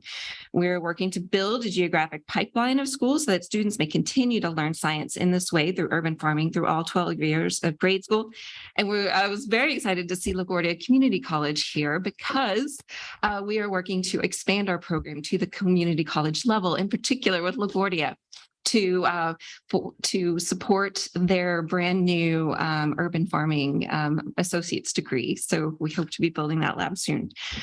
With funding from the USD, we created a high school certification workforce development program so that students graduating from our program will have an industry recognized credential, preparing them to find pathways in the expanding urban farming field or to higher education, such as to help bridge the green divide. And so we urge you to support our program in schools, both in the expense side, but also in the capital program, capital funding that our schools will be requesting this year. Great. Thank you. And I want to thank you for the work I think we've done in the Rockaways. Yes, we're going to be out the first. Oh, we're going to be having a ribbon cutting soon. We're just waiting for the official sign off. Which yes. School? Village Academy. Oh, great. Yes. So I know we've done like 6 or 7 out there. And I guess the question I had is how are you mapping the specific sites you're looking to do with the conversation around food access and food deserts? So is there a thought process in that? Absolutely. I mean, we have gotten USDA funding in particular for some regions in East New York and the South Bronx focused on those food desert areas. And we hope to be doing the same in Queens. And then we were just working with Congresswoman Nydia Velasquez. She provided some funding for 20 schools in her district, and a lot of those are coming to Queens. And we're looking, they're particularly looking at. And one school I want to put on your radar, and there probably will be several, so we should probably have another meeting a different day. But August Martin High School. Okay. I was just in there, and they're interested in expanding their particular footprint. And I believe there was another school in Campus Magnet. So let's keep having conversations. Absolutely. It is my hope to continue to build out as many of these as possible. This is like a policy priority for me. So Thank All you right. so much. All right, thank you. Look forward to working with you. Oh, and then your course. What were your course? For the capital program, the SCA tells our schools to ask for Okay, 175,000. so we'll continue with the 175. Okay. Exactly. All right. All Thank right. you so Great. much. Look forward to building more. Thank All you. right. Thank you. Next, we'll hear from Sasha Cruz, PS 139Q, the Rego Park School. Hi, everyone. Good morning or good afternoon now. Well, thank you to the chairs and members of this respective committee for the opportunity to be able to testify at this hearing. I am humbled. Like I said, my name is Sasha Cruz. I'm a Hispanic mother of 4 who was born and raised in Rego Park. As someone who grew in my neighborhood, I can give firsthand testimony of how my community has changed dramatically. South of 63rd Drive was a diversified street with multi-nationalities, Italians, Irish, African-Americans, Asians, Hispanics, and Russians. That has now changed predominantly of regions of Ukraine and Uzbekistan. Our minority race of Hispanics and Blacks are dwindling year over year. Our school, PS 139, peaked at 1,000 students, and we're now barely reaching 600. I speak this candidly as a former alumni of this school and where my 4 children now get to call their school of their own. Our school needs commitment, not only from our borough, but from our chairs members who sit before me to help bring an equitable environment for our school while helping to increase its attendance. Our capital improvements to our school have been left to second best. Along with our parent association and general membership, we're an advocacy organization focused on improving the well-being of our children in our community. When the pandemic hit, it made crystal clear the critical importance of access to New York City parks and playgrounds. The closest 2 green lawns are Flushing Meadow Park and Juniper Valley. All the neighboring schools within our school have schoolyards fit to cater their communities except ours. Our schoolyard does not bring in the community as it should. We're unable to host any after-school activities for our kids, tournaments, and an effective playground to bring sports and so much more. In the inauguration for PS 98, the Douglaston School, Queens Borough President Donovan Richards, you quoted, "The education our kids gets outside the classroom, and it is just as important as the education they get inside it." And for the students at PS 139, they knew that their new playground will increase their social, emotional classroom for them as they grow into the future leaders. We ask for that same commitment to our school to be able to build a schoolyard relevant for the community to increase that impact and be able to provide access and equitable access to all of our kids. Right now, our schoolyard is not fit for purpose. It does not allow for shade. It doesn't allow for proper track sports to take place. It is not compartmentalized in a manner where we can function or highly function, to say the least. We want something vibrant where we can use that space, that greenery that our school just doesn't have, and is not accessible to. Thank you so much for your testimony. And what I'm going to suggest also, just to make sure our Reso A application process is open. I believe deadline is what, February 23rd? Yes. So February 23rd by 5 p.m. So the school needs to put in that request. And then, I'm not sure if there's been any work done with the school construction authority, so we'll have to take a look at how much that would cost. But certainly the first step is ensuring that the school submits online. They can go to queensbp.org, queensbp.org, and we certainly will take a look at it. And it is our hope, I'm a big proponent of open space and green space. We've invested heavily in schoolyards and parks, so we want to continue to do that. But the school first step has to be to apply on Reso A. Is that the only way? Yes, you have to apply. So they have to put in a request officially to us, and they can go to queensbp.org. Then they hit the, is it under education or under budget? So you'll go through, so at all the way at the bottom, you'll scroll down and you'll see schools, and they need to submit by February 23rd. So that's our deadline for school allocations. Okay, we heard you loud and clear. Thank you for your advocacy, and we look forward to following up. All right, thank you. But that first step has to be taken by the school. All right, and that's not in conjunction to like the community, because I guess more is how is the community being heard? So what would happen in a case like this, just as you mentioned PS 98, once the school officially submits, certainly myself and the city council may come together on a specific project, and then they would open that process up to the community once we know that there's adequate funding there to go through a public process, sometimes most of the time, including the students. What do the students want to see at the playground? Sometimes we do have partnerships with the Trust for Public Land, so they can come in as they did with PS 98 in Douglaston and work with the children of the school to also come up with what are the things they want to see in the design and what does the community want to see. But the first step has to be that the school applies. I'm going to tell my budget director to just take notation of it. But the school must apply to us February 23rd. That's the first step. Okay, fair enough. All right.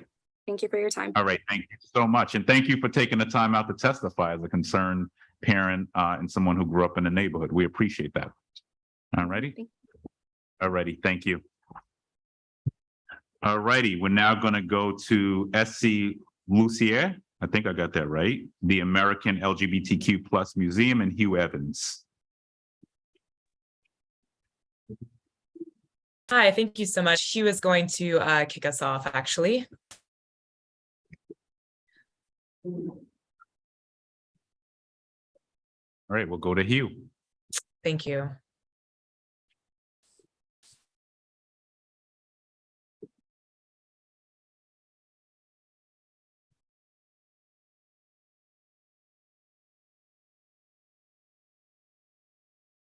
Do we have Hugh here? Oh, you want to begin testimony? Yeah, I think we do. I'm so sorry. Oh, no problem. I can't hear Hugh. Yeah. What staff, do you see him? He may need to be unmuted. I see we're joined by Councilmember Sandra Ung. I think I said that earlier, but to make sure. Oh, I'm sorry. Hugh hasn't been promoted to panelist. That's all the right. issue. So if we My promote apologies. Hugh, the panelist, Hugh Evans. We'll give you a second. Hugh Evans has been, thank you so much. Hugh Evans, you have been promoted. Thank you.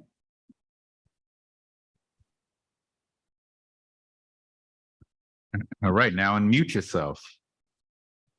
Gosh, we're a mess. Okay. There we go. How So you doing? much for your time today. I'd love to be able to speak on behalf of my organization, the American LGBTQ Plus Museum.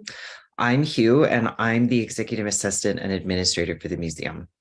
Our mission here is to preserve, investigate, and celebrate the dynamic histories and cultures of lesbian, gay, bisexual, transgender, and queer people, as well as the emergent and adjacent identities among all of our communities. Using unique exhibitions and programs, we seek to advance LGBTQ equality through the lens of social justice movements, including but not limited to race, gender, class, immigration, and disability.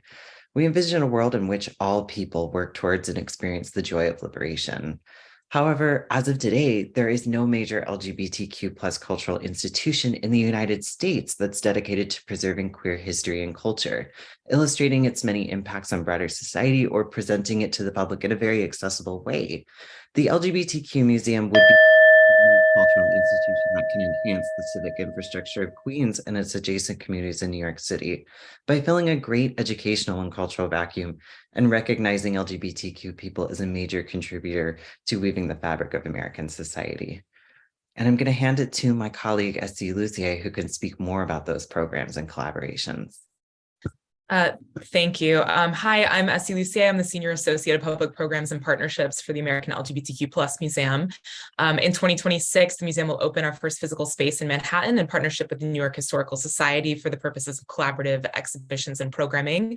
And we'll do this in addition to hosting robust online presence and developing satellite partnerships with community institutions within the 4 outer boroughs.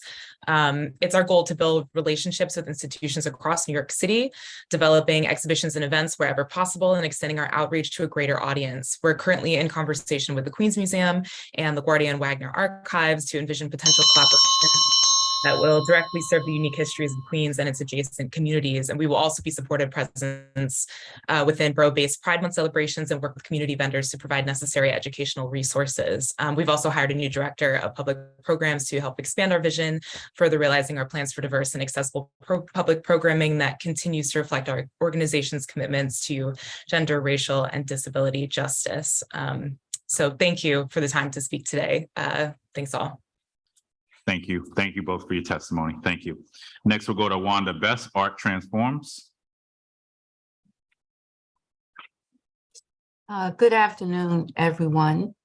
I am the founder and president of Art Transforms. And what we do, we are a community-based organization located in Southeast Queens, and we use the creative process to help victims of violence heal by providing visual art healing circles, workshops on family violence, women's empowerment, support groups, in-person and virtual art exhibits, and safe and secure transportation for victims of domestic violence to legal appointments. According to the Mayor's Office to End Domestic Violence, Gender-Based Violence, in 2021, there were 24 intimate partner homicides. New York City Department responded to 113,059 intimate partner-related incident reports. During the same period, there were 4 intimate partners homicides in Queens. Our Safe and Secure Transportation Program is a unique collaboration in Queens. Finest Executive Protection, LLC, and Art Transform has partnered and developed and implemented a free program that provides round-trip, safe and secure transportation for victims of domestic violence to court appearance and legal appointments. The Safe and Secure Transportation program reduces the likelihood of a victim being intercepted and re-victimized while using public transportation on the way to legal appointments or court appearance. We are asking $25,000 to cover the cost of round trips for the victims of domestic violence. All right, thank you for your testimony. Thank you. Next, we're going to go to Steve Cruz, Ali Forney Center. Good afternoon, everyone. Thank you, President Richards, City Council, and members of the budget panel for the opportunity to testify today. My name is Steve Cruz. I use he, him pronouns. I'm the Strategic Giving Manager at the Ali Forney Center. The Ali Forney Center is the largest provider of housing and wraparound services for homeless LGBTQ+ youth in New York City and in the nation. Our mission is to protect homeless LGBTQ+ youth from the harms of homelessness and empower them with the tools needed to be independent. We achieve our mission by providing LGBTQ+ young people housing and a continuum of supportive services to help them thrive and prepare for independent living. Nearly 40% of homeless youth identify as lesbian, gay, bisexual, transgender, or questioning. The way that we reach unhoused LGBTQ+ youth in Queens and in the larger city is threefold: through street outreach, our drop-in center, as well as our housing program, including an emergency housing site in Astoria, Queens. The Ali Forney Center is one of the very few providers of specialized housing for LGBTQ+ youth and customized support services to disconnected, high-risk LGBTQ+ homeless youth in New York City. Annually in New York City, there are nearly 4,000 homeless youth, and the Ali Forney Center provides services to over half of them. 2,000+ youth at our 24/7 drop-in center in Harlem, and 13 emergency and transitional housing sites, including the Astoria Emergency Housing Site, serving 68 youth in Queens. A 24-hour program, AFC never closes its doors. We provide more than just a bed and food for those in need, from initial intake at our drop-in center to transitional housing and job readiness training. We provide homeless LGBTQ+ youth a safe, warm, and supportive environment to escape the streets. Important to note about the Astoria Emergency Housing Site, it's houses young people ages 21 to 24, where the average wait list is about 80 youth waiting for an emergency housing bed. We respectfully request operating funding to support our food program and travel services to the 68 LGBTQ+ youth at our emergency housing site in Astoria, Queens. Thank you. And are you seeing an increase in the wait list now? It fluctuates throughout the year. The winter months, we do see an uptick going up. Thank you for the work that you do. Thank you. Thank you, President Richards. Thank you. All righty. Next, we'll hear from Cecilia, Center for Women in New York. Good afternoon, President Donovan Richards. Thank you so much for the opportunity to testify today, and everyone that is here, the city council members that are hearing. My name is Cecilia Venosta Weigel. I am the president of the Center for the Women of New York, a nonprofit organization dependent on dues from our members, grants, and the volunteer efforts of business, professional, and community women and men in New York City. The Center for the Women of New York helps women overcome financial, social, health, and legal issues by raising awareness and advocating for full gender equality for women. CWNY understands their needs and connects them with our services, our nonprofit partner organizations, and public resources to aid, uplift, and address their challenges.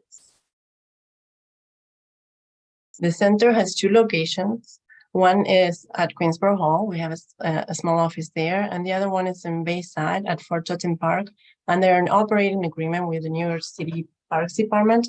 Under the agreement, the center is required to perform rehabilitation of the historic building. We completed our we completed the renovation of the first floor in 2019 with the purpose of offering classes and workshops based on the community needs, a women's issues think tank, and a women's history archive, and a space to showcase women making history currently in different fields such as the arts, science, politics, and social services. We opened the building then, and then COVID happened, so we had to close it down, but we're very proud to have been offering services this year. So that's why we're asking for both capital. We're short 500,000. We already have 3.1 million, but we need to have all the fundings for the project to start. And we're asking for 20,000 in expense funding to expand programming at both locations. Right, we like that. Just to finish, the education for women is key to their success, and these areas of support help to ensure they can excel. When we help women, we are helping their families, and in fact, helping the entire family, the entire community. Thank you so much for this opportunity. Exclamation point on that. Thank you so much for the work you do, and we look forward to working with you on some of these asks. Thank you. Thank you so much, President Richards. Have a great day. Thank you. You too. All right, now we'll hear from Austin Smith, Museum of the Moving Image. Hello, good afternoon. My name is Austin Smith, and I am the Special Assistant to the Director at the Museum of the Moving Image in Astoria. Thank you to Borough President Richards and the Queens Borough Budget Board members for holding this important hearing. The founders of the Museum of the Moving Image sought to highlight the craft that allows the film industry to transform life to film. And our museum has faithfully carried on that task with our primary teaching tool, our core exhibition, since 1981. Though advanced for its time, the core exhibition is in need of an overhaul.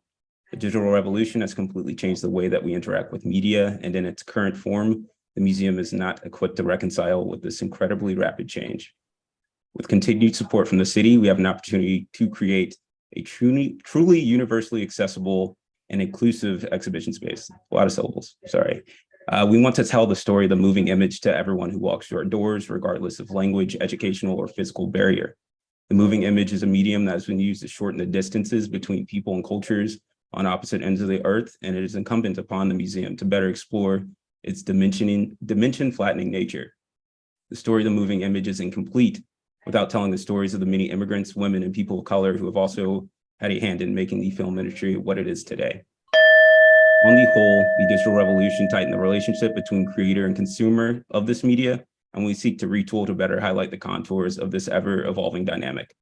The next iteration of our core exhibition will also bring forth the central role that New York City and Queens itself played in the emergence of the moving image. None of what we have accomplished in our 41-year history would be possible without the support of the Borough President, City Council, the Department of Cultural Affairs, our board, and our valued community of supporters from near and far. We hope that we will once again be able to count on your support. I have submitted the full details of our redesign roadmap and budgetary considerations to the Borough President's office. Thank you for your time. Can you just briefly go through that ask quick, so I have it on the record? The budgetary ask? Yeah. It was the total over the timeline of the entire project, it will total to $30 million. And of course, our revenue sources are a mix between public, private, internal. But specifically for the Borough President's Office for this year, our ask was $3 million. 3 million? Yes, sir. Okay, got it. All right, thank you. Thank you. Have a good day. Thank you. All right, now moving on to Vasilios Manalios, Richmond Hill High School. Oh, there you go, in person. Good afternoon. Thank you for having us here today. My name is Bill Manolius. I'm representing Richmond Hill High School as the assistant principal of the organization. I'm here with two wonderful students, Dana and Gabrielle, who also will be presenting. Our school was built over 100 years ago. The floors were never finished. They've been painted over 100 years, every single year. They do not provide a welcoming environment for our students or our parents. And they feel more like you're walking through a warehouse, like a Home Depot. And they are difficult, expensive to maintain, and every year they need to be painted.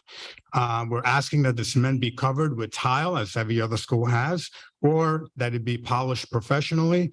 And this investment will provide a safer, more welcoming environment for our students and will be less expensive to maintain in the long term. Hello. We have a newly renovated auditorium, but the temperature gets very uncomfortable and hot.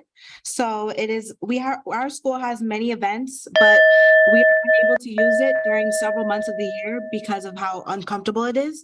And which is why we are requesting for air conditioning to be installed in order to be able to take advantage of our new auditorium throughout the entire school year. Thank you. Hi, at Richmond Hill High School, we have state-approved career and technical programs. However, we do not have the equipment and facilities needed to learn effectively. Our broadcast studio is unprofessional. The furniture is unfit and the equipment is outdated, far from the standards required by the industry. Also, the facilities are run down with broken floor tiles. We're requesting a more professional studio, such as the students have access to at Truman High School, as you can see in Exhibit B. Also, our graphics and media studio also has old equipment. The computers there run an Intel i3 core chips and Windows 7, while the industry uses Intel Core i9 chips and Windows 11. We believe we deserve the same quality hardware as the students at Truman Apple Mac Pros in their graphic art classroom. Students feel cheated since the lack of proper equipment is depriving them of the opportunity to improve in their technical fields. We therefore implore the Department of Education to keep its promise of providing a quality CTE education to us with the adequate equipment and facilities we need to excel in our chosen careers. Thank you very much. Well, thank you. No, stay up here. I want the students up here. Forget the AP. Come on back up. See, in high school, I was cutting school around this time, so I'm just happy that y'all are civically engaged. So let me just say on the AC, we can't fund, but we can advocate. They don't allow us to fund air conditioning. Unfortunately, some policy change to part like years ago, so they don't allow us to do that. But I will commit to doing the design and build a state-of-the-art media lab, so we will commit to doing that today. He's writing that down, and then we just have to figure out the hallways. That's something I got to speak with SCA on. I'm just not sure how that works. Is there anything else? You said computers as well? The media and graphics art room, and also the computers. Right. At the studio, the broadcast studio. And I saw that I also did pay for a hydroponic lab last fiscal year. So that moving along, good? Okay. All right. So we'll build you a new lab. Thank you so much. All righty. All right. Take care. And I'm coming to visit your school. And one of the things I do want to say is, and I had this conversation with the chancellor on Thursday last week, the disinvestment in the high schools that I'm touring, and I'm getting around, so you're on the list for me to come and do a walkthrough, but the levels of disinvestment in Southeast Queens are horrific. Yes. And, I'm getting around to these campuses and seeing the lack of investment, and it is my mission to fix all of the inequity that we see. I went to Jamaica High School. I even have to do a walkthrough there when it was Jamaica High School. but we just finished up August Martin last week. So you're, I think, coming up. Yes, I just transferred from Queens North, and to see the conditions and the differences in terms of the support that is being given to our students in the South, I would truly greatly appreciate having you and showing you. And then I'll also say, you know, as the New York Post writes these articles on failing public schools, of course, and you're not failing by far. Most of our high schools have good graduation rates. But one of the things I would often say to reporters is you need to go walk the hallways of these schools. When you come that to me and talk to me about the lack of investment in these schools, then we can have a conversation on should a charter be in there. But you can't say these schools are failing on their own. They're failing because they did not have the investments that they needed. So I want you to know that this is of the highest priority to me to fix many of these inequities. All right. Thank you very much. All right. That's on the record. I want everyone to hear that. All right. Thank you. Wei Jing Chi, Karen Kind. Hello. Oh, good to see you. Okay. Good afternoon, President Richard, and then the board members.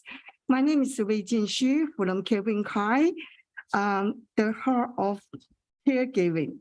Alzheimer caregiving. So first, I want to thank you for the support from Queens Borough in the past few years. I am continue to ask like the money to continue for our great work. And then Kevin High is the only organization for provide like the service to Alzheimer and dementia family. Everyone know that this is the disease is very special and unique. Everyone can be involved with it. I am also the social worker. I deal with every day the cases with the difficulty. This is not only the difficulty and challenge. I think it is traumatized. So we should pay more attention to support in this group. We provide a lot of service to Queens because you know Queens Chinese population grow very fast. And we have a support group, consultation, and education, and then also cultural activities. So this is all very important for increase the awareness about taking care of a disease. Like I talk to everyone, now I'm okay, but when I 80s, I might be a caregiver or not caregiver, or the individual suffer with this disease. So please continue to pay more attention to support us. And this is what I want to say to everyone. Thank you again. Thank you for having me here today. Thank you. And thank you for the work that you're doing. And certainly we recognize that, especially in our immigrant communities, there's a need for more services. So thank you for the work you're doing. We need to talk more about this openly. I know we've partnered on a few events in the past, so we look forward to continuing that work. Yes, definitely. I think last time when we meeting with you, President, yes, you said you can provide some like some location or your facility for us to conduct the event together. Yeah, maybe in this year, definitely we can collaborate with more. We could do it in Flushing, perhaps. Yeah, in the Flushing. Yeah. And then yes, okay, Sam. All Okay, right. thank you so All right. much. Thank you. All righty. Next, we're going to go to Renee Hastic-Moats from St. John's Hospital. Good afternoon, Borough President, and to the entire panel committee. For the sake of time, I'm going to just go through the first paragraph and then go into the ask. St. John's Episcopal Hospital is a 257-bed safety net acute care community hospital, providing emergency and ambulatory care to the culturally and economically diverse populations of the Rockaways and Five Towns. The hospital provides comprehensive preventative, diagnostic, treatment, and rehabilitative services, regardless of ability to pay. St. John's trains over 180 residents, 100 medical students, and other learners in 10 graduate medical education programs. We have a staff of over 1,400 people, many of who live and work in our community. Today, the facade of the hospital's 40-year, 11-story building, which sits squarely in the middle of the hospital's campus, is deteriorating with chipping bricks, cracks, and surface stains which require constant repair and the use of ever-present scaffolding. To be blunt, the exterior of the building is unappealing and uninviting and serves as a deterrent to present and future patients. To address the deterioration of the building, St. John's Episcopal Hospital is respectfully asking and requesting $11 million to rehabilitate the facade of its main building, which includes new metal cladding and window replacement. This project is fairly straightforward and can be completed within a matter of months without disrupting services to the community. Rehabilitation of this building is directly aligned with the hospital's recent operational realignments and improvements to its physical infrastructure, which includes a newly built 4-story ambulatory pavilion located directly across the street from the main tower, a newly renovated emergency department and lobby, as well as upcoming renovations of its labor and delivery unit and behavioral health unit. Residents of the Rockaway deserve to receive healthcare in a setting that is welcoming and conducive to healing and wellness, a place where people and families will feel comfortable and valued. Thank you for your time. And of course, thank you for your support in our previous asks. Thank you. Can you give me status report on trauma center study? Where are we at with the maternity ward? So if you can go through those two things. Yes, first. so we recently completed a trauma survey feasibility study. That report has been given out to all of the electeds, but I can definitely forward it to Gina if you don't have it. But the study shows that with the census that we have in the community, that we're touching a level 3. And we are up for any conversations with our elected officials to make that happen. Right now, we are actually sitting on the council members task force to work with her to see what can be done on her side as well. Okay, great. Now, I just had a conversation with the governor last week on this. Okay. So if we can submit that to us, that would be extremely helpful and timely Okay. as we continue discussions with her. All right. And maternity, I do have my director of grants here. You know, She this is can tell one of you. my favorite subjects in the Yes, world. mine too. Tell you where we're at with maternity. Sure, absolutely. We are in constant contact with the Economic Development Corporation. They are at present time developing a contract to go to OMB. So we are in process. They're very happy with how everything looks. They've been very thorough going through every bit of the application. And we're ready to move on to OMB within the next month. Okay, Iraq, you're going to follow up on that. Yep. This is like of the highest priority. Yes, it is. And then on the new ask, we look forward to having conversations, but I agree with you on it. It's time for a facelift for St. John's. No need to, you see this scar that I have on my head? St. John's actually patched this up, and it should have been worse after the car accident I was in. But I want to thank St. John's for all the work that y'all done through the pandemic, for your partnership. Renee, thank you for your steadfast partnership and work and advocating for Rockaway residents. So we look forward to having a conversation. If you can get that study over to us, that would be appreciated. All right, thank you. All righty. Paul Belinis, Friends of Maple Grove.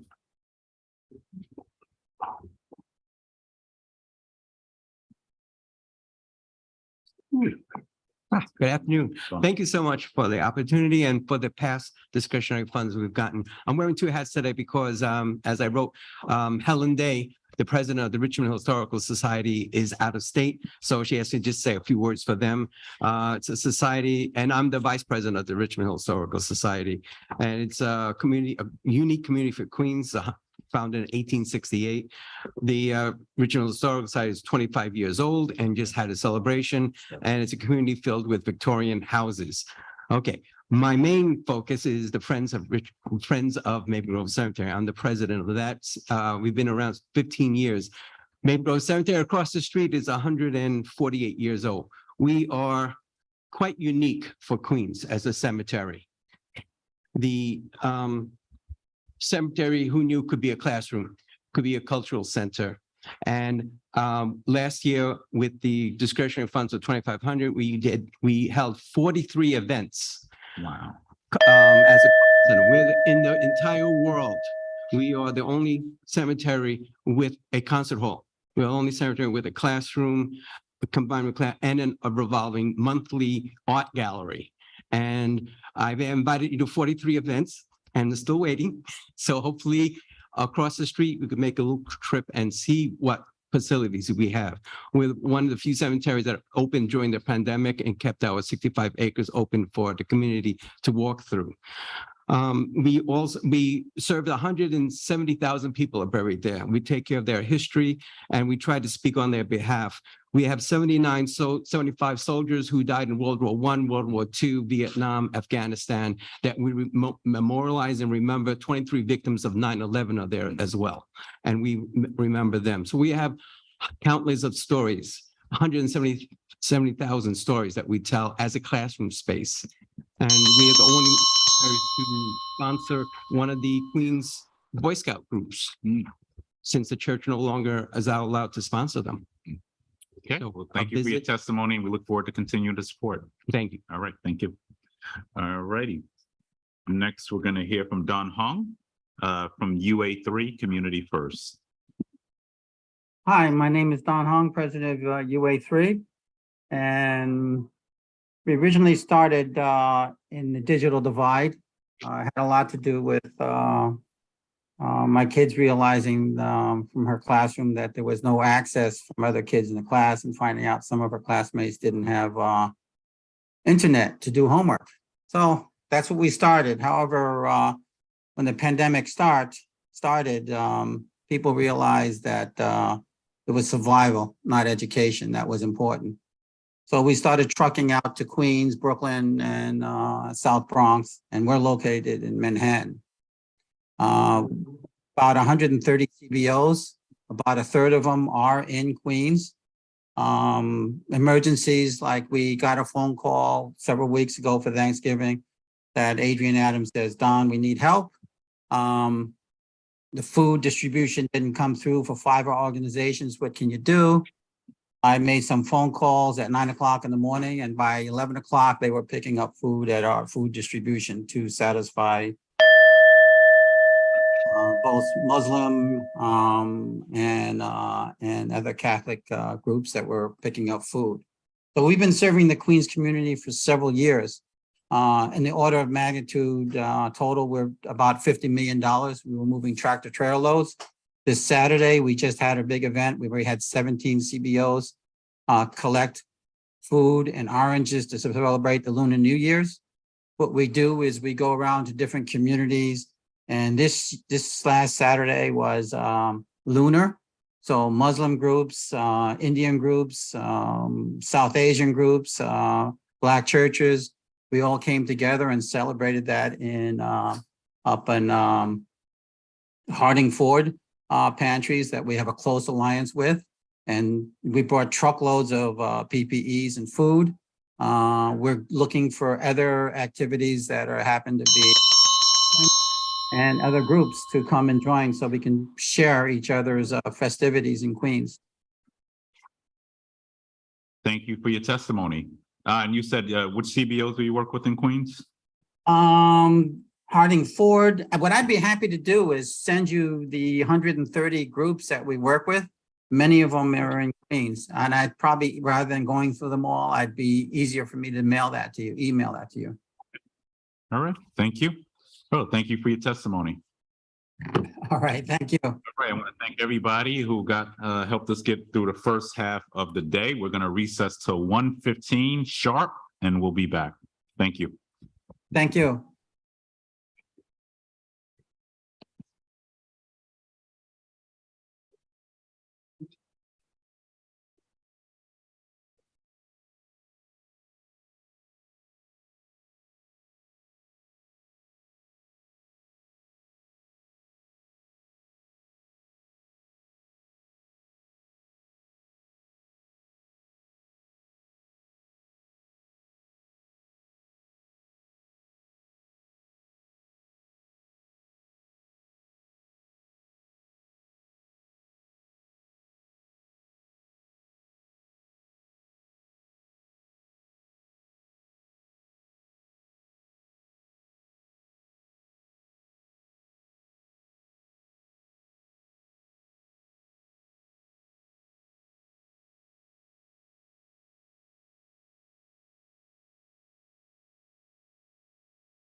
All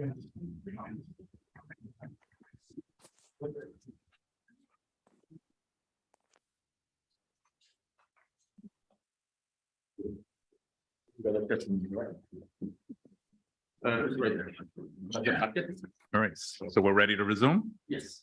Good, all righty, good afternoon. Want to thank everyone for their testimony this morning. Want to thank all the borough board members, council members, all the folks who testified this morning, especially my team. And we're running right on schedule, which is always great. So we're going to try to keep this going.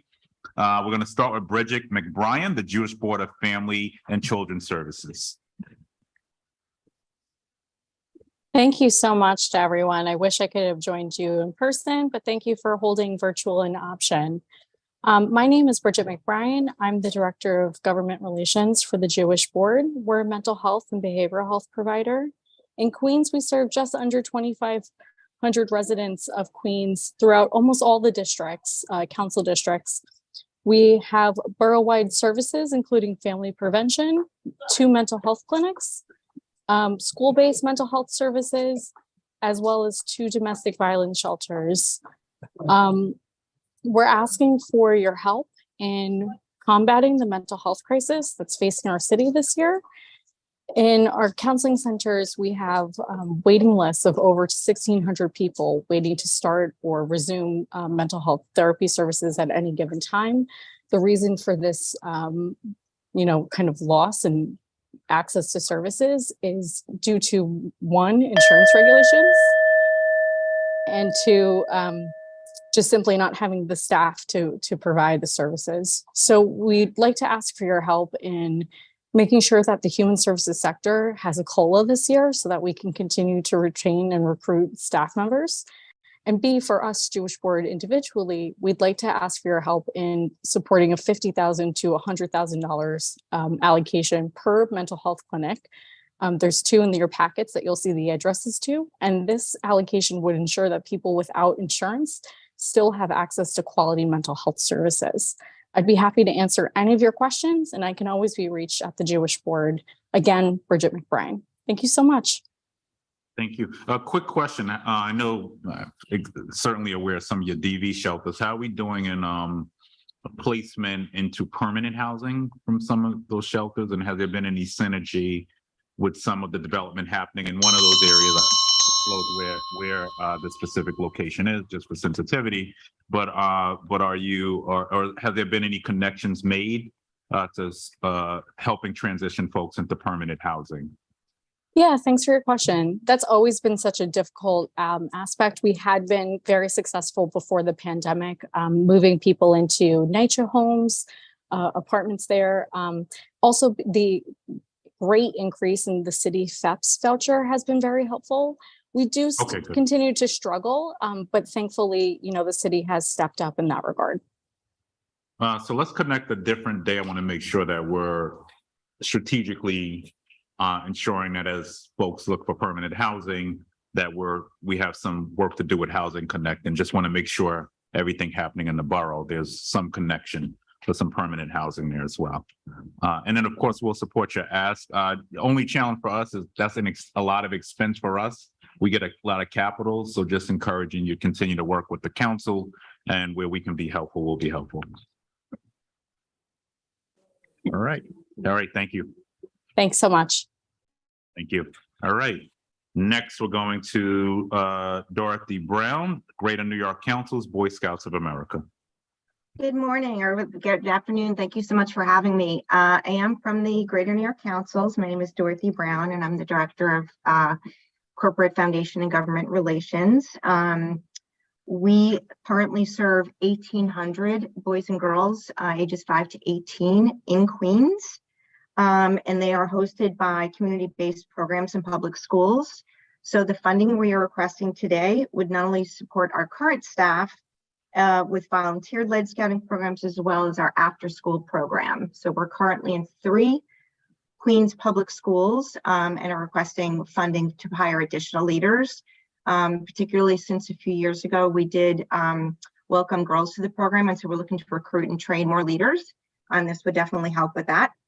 we have, like a lot of other youth programs, have seen the stress that our young people are under, and we would like to provide that additional help. The interest is definitely there in terms of the principals and the parents and the kids, but we do need additional funding. So the after school program is a scouting program, and that means it's character education, it's enrichment, it's outdoor adventure, it's fitness, a lot of those things. And we have trained adult caring mentors to work with the kids. So they're learning, but they're also having fun. And we serve 62 programs in Queens currently. Anything that you guys can do to help us expand those after school programs would be very, very helpful. And Thank you, sorry, sorry, keep going. that's okay. So like I said, right now we're currently operating in Elmhurst and Corona in terms of our after school programs. Generally speaking, particularly pre-pandemic, we were in every single neighborhood in Queens. And so we are working to get back to that and particularly serve those neighborhoods that are under-resourced the most. And so that is our goal, and that is where the paid program leaders make such a difference. Do you have any questions for me? Yeah, I didn't see a range of what your asks were, unless Oh, I I'm missed the sorry. present. Yeah, the ask is actually very, very straightforward and very modest. It's $10,000. We've not received funding from Queens Borough before, although we've received funding from various, individual city council members before, but this would be our first award, and a little would go a long way. All right. Thank you so much, Ms. Brown. Thank you so much. All righty. Next, we're going to move on to Dorothy Carter, Destiny Bound. Hello, and thank you for allowing us a moment of your time. Yes, my name is Dorothy Carter, and I'm the Vice President and co-founder of Destiny Bound Incorporated. We are a nonprofit organization, and our philosophy is it takes a village. Our goal is to uplift, unify, and strengthen community relationships and youth development by educating, informing, and priding those who utilize our services. Our targeted population is from birth to young adults, and we are borough-wide. We are requesting $25,000 in funds. These funds will assist us in the following initiatives and mentoring program. It takes a village, the spirit of giving. We provide bags full of care, which may include blankets, hats, gloves, scarves, coats, masks, hand sanitizers, personal items, healthy snacks, food pantry items, STEM toys, and holiday meals. Book bags filled with school supplies. Cozy Toes provides socks to those in need. Stay and Dry provides diapers to both infants and adults. Undies and Needs provides adult and children underwear. Our mentoring program could include a different type of lens, which challenges our youth to look through a different lens through photography. I Am Financially Savvy teaches financial literacy. I Am My Story Time. We believe this sets us apart from our other community outreach agencies. This project involves an intergenerational program by engaging adults reading to children from ages 2 to 10. Destiny Bound Scratch That Mentoring Program is a beginner's coding program.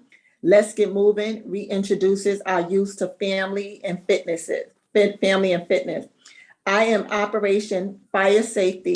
Education provides families on the importance of basic fire escape plans and having operable safety equipment in their homes. You can wrap up. Oh, okay, I'm sorry, thank you. Breaking the Bias discusses implicit and explicit biases. Our mentoring programs and initiatives are designed to reach a countless number of youth, adults, and families. Items are purchased and distributed free of charge to all. Any funds that we can receive will be appreciated and will use to help the community. Thank you, Thank Ms. you. Carter, for your testimony. Thank you for the work that you're doing. I know Thank Susie you. Donovan is a fan. Right. Yeah. Thank you. And we look forward to working with you. All right, next we'll Thank go to you. George. Yes, well. Thank you for your testimony. Thank you. Next we'll go to George Heslin, the New York Irish Center. Hello, good afternoon. Thank you for taking the time. Hello, my name is George Heston and I serve as Executive Director at New York Irish Centre in Long Island City. I want to thank the Borough President and our Queens City Council members for being here virtually, that is, and for allowing us and other organisations to speak to our mission and the ways we serve our vibrant and diverse communities in this borough. I also want to thank the Borough President and Queen's delegation for their continued financial support of our work here at the Centre. Your investment through the discretionary funding process has been instrumental in our ability to serve as a community centre and a hub for the community in Queens. Founded in 2005, New York Irish Centre is located in Long Island City and serves the community and cultural centre dedicated to serving immigrant and Irish American populations across the city. As a mission-driven organisation, New York Irish Centre provides critical support to seniors, families and audiences of diverse backgrounds while supporting cross-cultural dialogue and celebrating the traditions of heritage of the city's long-standing Irish immigrant population. For almost two decades, we have served as a thriving gathering place and community hub. Thanks to our 10,000 square foot facility, is highly accessible, and we provide free and highly subsidized rental space to not-for-profits and service organizations, and 43 in our last count, thereby supporting and strengthening the larger network of resources for many immigrants and other populations. We are open 6 days a week, all year round. Our programs range from weekly senior lunches and social engagement offerings to concerts, play readings, networking events, children's activities that showcase rich cultural heritage of Ireland. And we also serve local clients who are from diverse backgrounds. Try to our commitment to hospitality, and we're a centre the Irish community strives to be a better place for all. Thank you so much. Thank you. And thank you for the work you're doing. We look forward to continuing to support you. And I just told Michael Mallon that I'm long overdue to come see you. So they're going to make sure they set that up. But I appreciate the work that you're continuing to do and the vital services being provided to residents of Queens. So thank you. Thank you. We look forward to welcoming you. Thank you. Awesome. All righty. Next, we're going to go to Katie Foley, Self-Help Community Services. Thank you so much for the opportunity to testify today. My name is Katie Foley. I'm the Managing Director of External Affairs at Self-Help Community Services. I just want to make sure you can hear me. Yes. Yes, we can. Okay, fantastic. Perfect. So more detail is available in my written testimony. We are a nonprofit serving 25,000 older and vulnerable adults each year through home health care, affordable housing, and skilled social services, while remaining the largest provider of comprehensive services to Holocaust survivors. We serve approximately 14,000 older and vulnerable adults in Queens, and I want to highlight a few areas of need within our community in the next year. Our free round-trip transportation to medical appointments is a program in Queens for older adults. It relies on annual funding to continue. For the past few years, through the generosity of various council members, including Councilmember Holden, Palladino, Ung, and the Speaker, we've been able to provide thousands of rides for older adults, and we hope to be able to continue that next fall. This program improves the quality of life for older New Yorkers because it eliminates concerns about costs, traveling alone, navigating public transit, but mostly it removes a very significant barrier for older adults in seeing their doctors and getting that routine, consistent care that they need. Our virtual senior center supports homebound older adults and socially isolated people who benefit from live and in-person classes. And finally, I want to emphasize 3 citywide programs that we appreciate your support on: the Elie Wiesel Holocaust Survivor Initiative. About half of the survivors we serve live at or below the poverty line, and because of the pandemic, we've seen more survivors come to us than ever before. Our Alzheimer's Resource Program, which is a social adult day program, and our Benjamin Rosenthal Prince Street Innovative Older Adult Center in Flushing, which is supported by the Senior Centers Programs and Enhancements Initiative. And this is a very vibrant center with over 4,000 members that very much relies on that funding. And we invite you all out to visit our older adult centers, our NORCs, our affordable housing, to see our social workers in action with our Holocaust survivors. So please be in touch. We'd love to show you these programs in action. Thank you. Thank you. And more important that we do that more than ever with certainly the scourge of hate we've seen happening across the city. And across our borough, we want to make sure we keep Holocaust survivors front and centered, and also that we educate each other, which is the #1 way to kill hate. So thank you so much for your testimony today, and we look forward to continuing to work with you. Thank you so much. And I think we funded you through our senior pot last year. Yes, Are you aware? yes. Okay, got it. Okay. So we'll look to certainly continue that work this fiscal year. Wonderful. Thank you. We are very appreciative. Thank you. All righty. We now will have Seth Bornstein, Executive Director of the Queens Economic Development Corporation. Come on up. He's in person. Good to see everybody. I have a prepared testimony, but let me just share with you annual report, which I love. Stories from our clients in there. Not data, but stories generally important. I've worked with all of you. Iraq, I've not met you yet, but good to meet you. I've worked with all of you over the years, in the last 2 years, specifically programs. So you know what the work we do in helping small businesses. And we will continue to do that. We're doing it for 47 years. It's not going to end under my watch. And your support makes it happen. I realize the expense budget is limited, it's unrealistic. If you could do $20,000, that would be great. We do so much with each other. The past dues were always there and always upfront money, which I need that money to bank up front. So please think about that as we go forward. And the Queens Tech and Innovation Challenge, thank you so much for blowing that up in a great way. Giving 5 awards, $20,000. We have a date of April 24th. The Resorts World to announce the winners. It'll be the Shark Tank presentation all day. Just confirmed it 10 minutes ago, Michelle over Resorts World. So I'll send information to everybody and our president. But what we do there to help small businesses, that tech challenge, is right on your agenda for our president to make this thing happen and really share. I told everybody the great story last week at the event at Nexus. One of our winners in 2018, a young man from Rosedale, grew up in a shelter, started a tech business, sold it last year for 7 figures. He'll be 27 years old next month. What? He's going to serve my board soon. He is a model of what could happen. No one gave him a damn thing. And he's humble, which is amazing. He's just, you'd never know. I'd walk in the room, you know, but that's the kind of people we want to focus on. So the help we get working with your office, any funding, I realize the limitations, I'm realistic, but I hope we can do more than the last year because it was a little limited.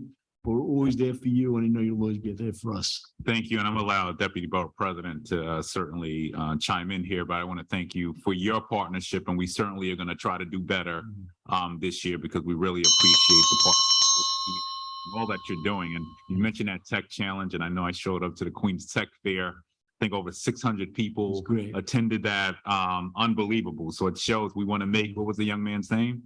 Name is Victor. I want to get Victor from Rosedale. We want to make more Victors in Queens, and talk about upward mobility, right? And opportunity. And it all starts with access. So I really want to thank you, Edie, for everything. I guess I've got this pulpit here. Having worked with many borough presidents, I'm really impressed. I'm not being patronizing at all, but the staff you put together, the focus you have on things, really. Having seen it from so many years, up and down, it's really on an upswing, and I really want to let you know that I mean that so much. Let's just keep creating 7 figures, Yeah. right? 7-figure folks through that tech and innovation challenge. Happy with 6 figures. Okay, good. That's it. Great, good to see you. Amazing. Thank you. Amazing. Thank you, Seth. All right, next we're going to go to John. Oh, John is not on. Virtually, but Did we see John Perricone on? No. All right, so we'll come back to you, John, when you get here. Thank you, Seth, for your testimony. Okay. All right, next we'll have Kelsey Brow, King Manor Association of Long Island. Hi, it's nice to be here virtually. That's a great option for us because we're very busy here. Really appreciate the opportunity to see you today and to speak with you about what we do. Thank you so much to the Borough President, Council Members Gennaro, Adams, and Williams, and your amazing staff for not only the financial support of our institution, but for your sincere belief in what we do here. So you know me, I'm Kelsey Brow, Executive Director of King Manor, the community anchor inside Rufus King Park. And although parts of our museum date back to the 1750s, our mission and vision are fresh and relevant. Our mission is to interpret Founding Father Rufus King's political legacy and anti-slavery history to teach critical thinking for a healthier democracy. We want to provide high quality museum experience like you'd expect at a much larger institution right here on a personal scale in the heart of our neighborhood. We welcome our diverse audiences through school tours that are really engaging, free historic site visits, local art shows, interactive workshops, and numerous community events and festivals. Our gallery space only opened in May 2021, but we've already hosted over a dozen art shows, fulfilling a need identified in the city's 2017 survey for more spaces for artists to showcase their work in their own neighborhood. With our anti-slavery history and community focus, we also care deeply about social inequities here. Over 95% of our public programs are free, so that economic status is not a barrier to participation. In 2022, we were able to hire a Bangla-speaking visitor services associate so we can offer our programs in Bangla and Spanish and English, the most widely spoken languages in our community. As downtown development happens here in Jamaica very rapidly, our services continue to be in ever higher demand. So not only have we opened up the whole second floor in the past 4 years, which was closed since the 1980s, we also doubled this past year the number of free family craft days and dramatically increased our community engagement. So we're asking for support to help underwrite that increased cost, as well for capital funding to help restore our building, which, as you can see, is 20 years overdue for some work. So we are really excited to work with you. Thank you. Thank you, and I'm glad that you actually are testifying, because we were going to reach out to you. I actually think that article in the Queens Chronicle. Yeah, that was a surprise to us, that editorial they did, but much appreciated the attention. I think it was great. That's what the importance of local press too, right? And so I'm so glad that you did reach out, and we certainly want to work with you closely on this ask. I would also suggest that you work with the delegation as well. Council delegation as well, because we do often do projects jointly. So please make sure you also meet with the local council person as well. But I look forward to definitely working to make sure we fix this inequity for your site. So we'll see you this budget season. Thank you so much. High priority. All right, thank you. Next, we'll go to Rehan Mahmood, South Asian Council for Social Services. Hi, I'm testifying on behalf of our Executive Director, Sudha Acharya. She had a family emergency, so she couldn't be here today. Honorable Borough President and City Council members, I am Rehan Mahmood, Director of Health Services of South Asian Council for Social Services, or SACS. Thank you for this opportunity to present our plans to you. Thank you for the consistent support to our food security and senior programs. Funding from you has enhanced our capacities to serve our clients. Our major focus areas are healthcare access and awareness, senior support, and food security. We also provide legal clinics and basic and advanced English and ES computer classes. Our culturally competent staff speaks 19 languages. We seek your support for our community services, food pantry, and senior services. Very importantly, we seek your vital support towards a capital project that would help us purchase a building that we have been leasing for over a decade. The owner has intimated that he will be willing to sell the building. It will be crucial to retain this building for our services. We need that building to provide basic and advanced English and computer classes, legal information clinic, individual and group counseling, and for the summer youth leadership program. This spring, we plan to launch a women's economic empowerment program, which will train immigrant women in tailoring and provide them with a sewing machine on graduation. So acquiring this space is vital to us.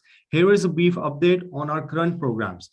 Our food pantry continues to serve culturally palatable food to families all over Queens through our curbside pickup and home delivery of groceries to homebound, immune-compromised, and families infected with COVID-19. Each week, we serve over 1,700 families at the curbside pantry, and 100 households receive groceries at home. This is about 6,900 individuals per week.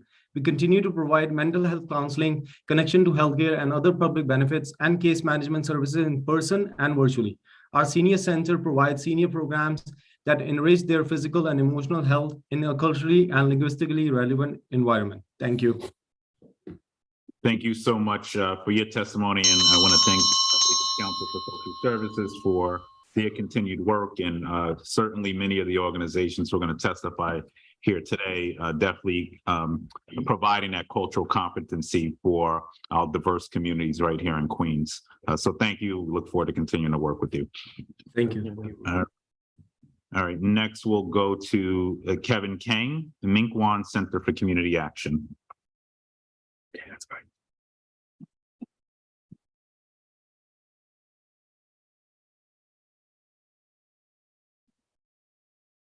We have you, Minkwon Center for Community Action. If not, we can always. All righty. If not, we'll go to Samar. He's being South promoted Asian- to, he's being promoted to panelist. Okay.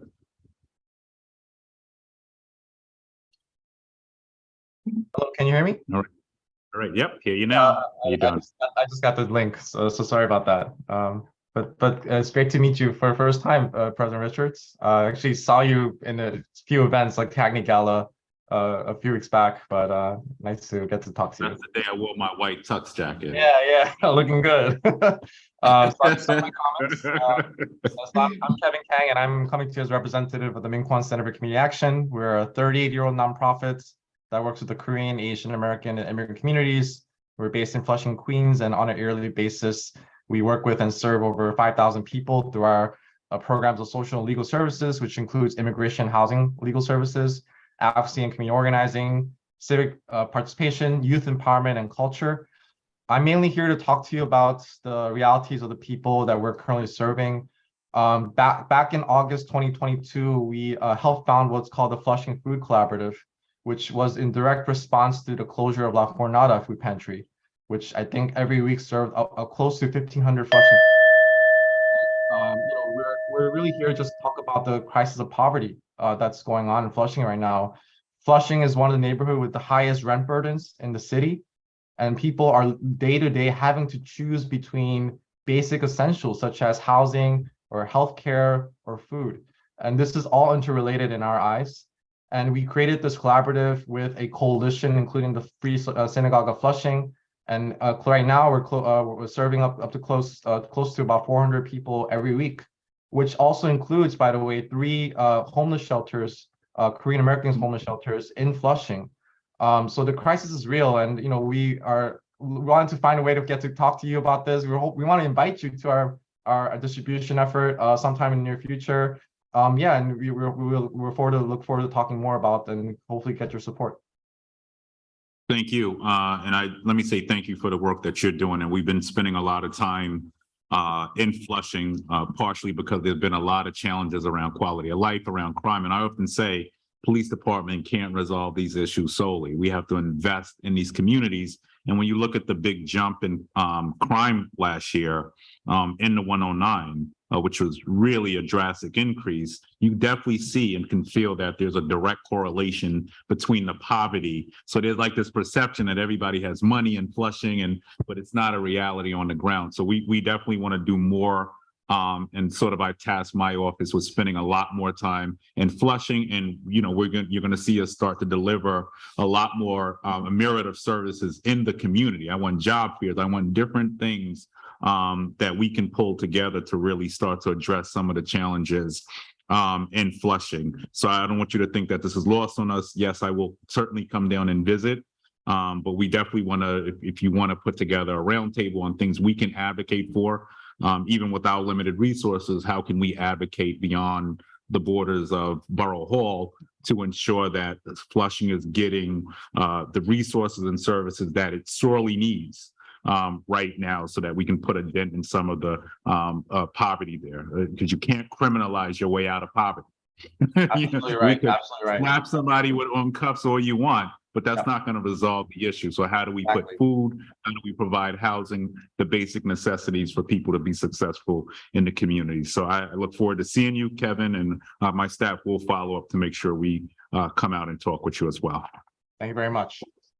All righty. Thank you. All right. Now we're going to hear from, we heard from Samar, right? Did we hear from Samar? The South Asian Marrow Association of Recruiters. You should be. I think we saw you before. Samar, South Asian Marrow Association of Recruiters. All righty, I think that's you. And just unmute.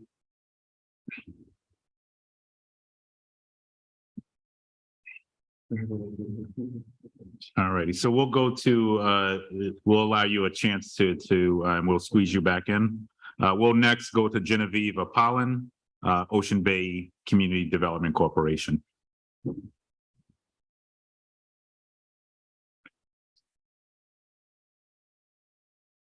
Do we have Genevieve here?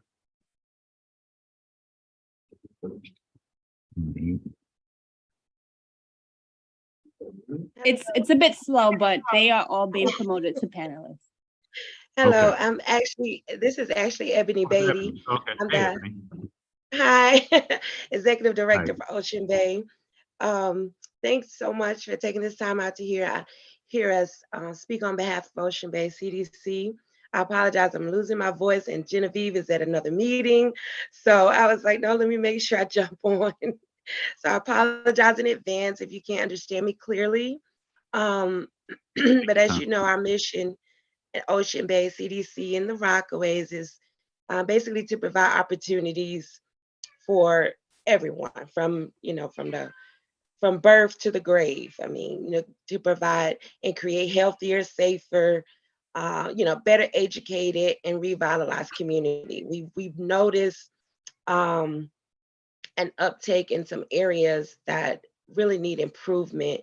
And as a newish executive director, I've decided to come in and start focusing and targeting on areas for youth in the Rockaways. And by the way, thank you so much for your ongoing support for our senior centers as well as youth for transportation.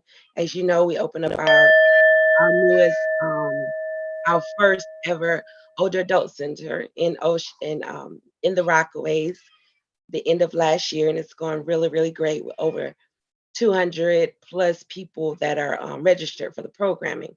So again, thank you so much for that support. But I'm here now just to basically let you know what direction we would want to go in for the upcoming years that mostly targeted our youth. We noticed that the swimming is an issue. Actually, the lack of swimming is the issue within the Rockaways.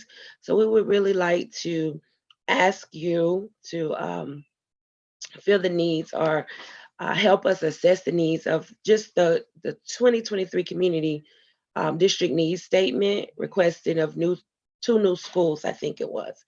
And now we're actually want to get on board with trying to collaborate with developers for the urban renewal plans to hopefully open up a school that's not only targeted for swimming, the needs of learning about aquatic education, but also in connection with STEM.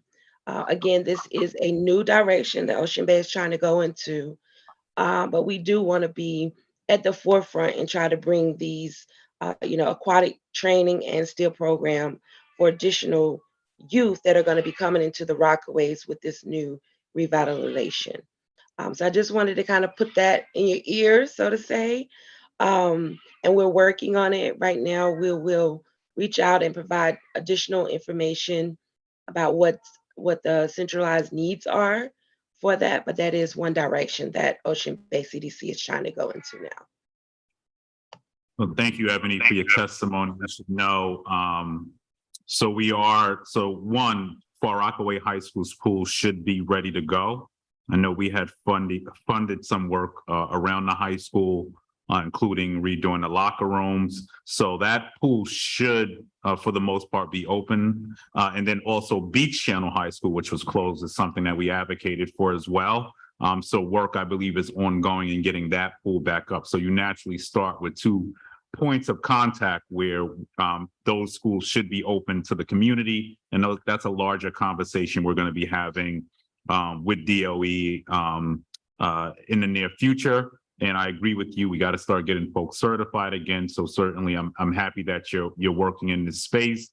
And also, I'm familiar with some other organizations out there as well, doing some work like Swim Strong and others around this. But I do believe and agree with you that we certainly need to focus on this 2-prong. One, yes, from a safety perspective, but being that there's a national shortage in lifeguards, how do we create these economic opportunities for these young people as well, being that the beach is in their front yard. So I look forward to the work around that. Of course, we'll continue to support the senior services that you're doing. Let me just also add that we should continue to have conversations with developers, because one of the things we did work out is community space in a lot of these redevelopments that are coming up. So there's really a prime opportunity to make sure, as I've said to these developers, how do we build community organizations capacity as we move forward. You should also know that I am going to be meeting with NYCHA because the Beach 54th Street site,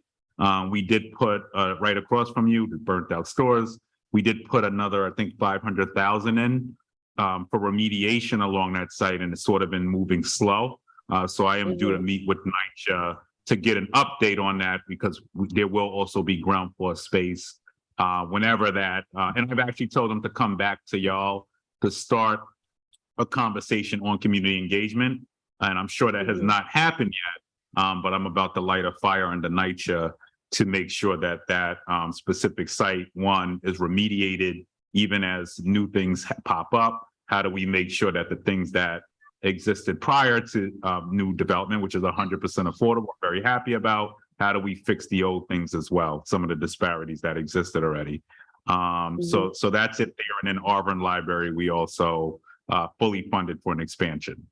So you got a lot going on around you, and we want to make sure Ocean Bay is certainly a part of that conversation as we move forward. So to be TBD, but yes, we do need organizations that are rooted in the community to also do some of this work around here as well. So thank you.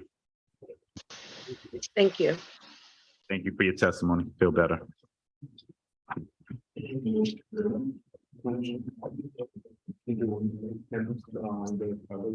Righty, next we're going to go to Samar, South Asian Marrow Association of Recruiters, if they're back.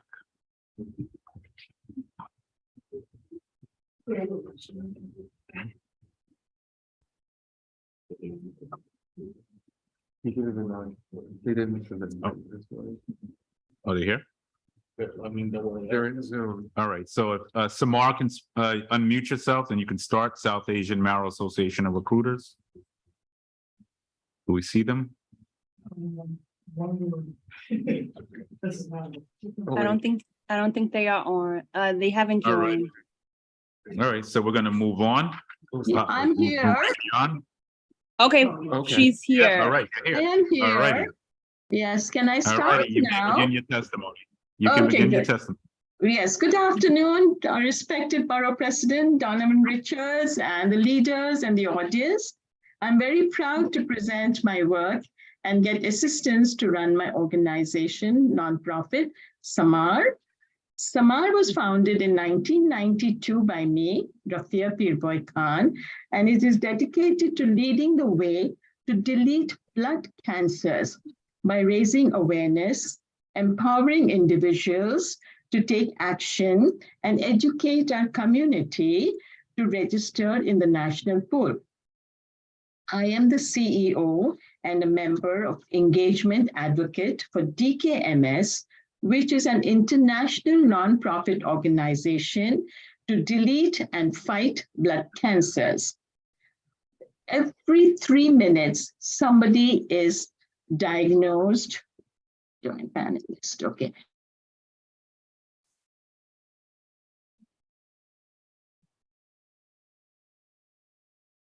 Did we lose her? I think it finally moved her over to panelist.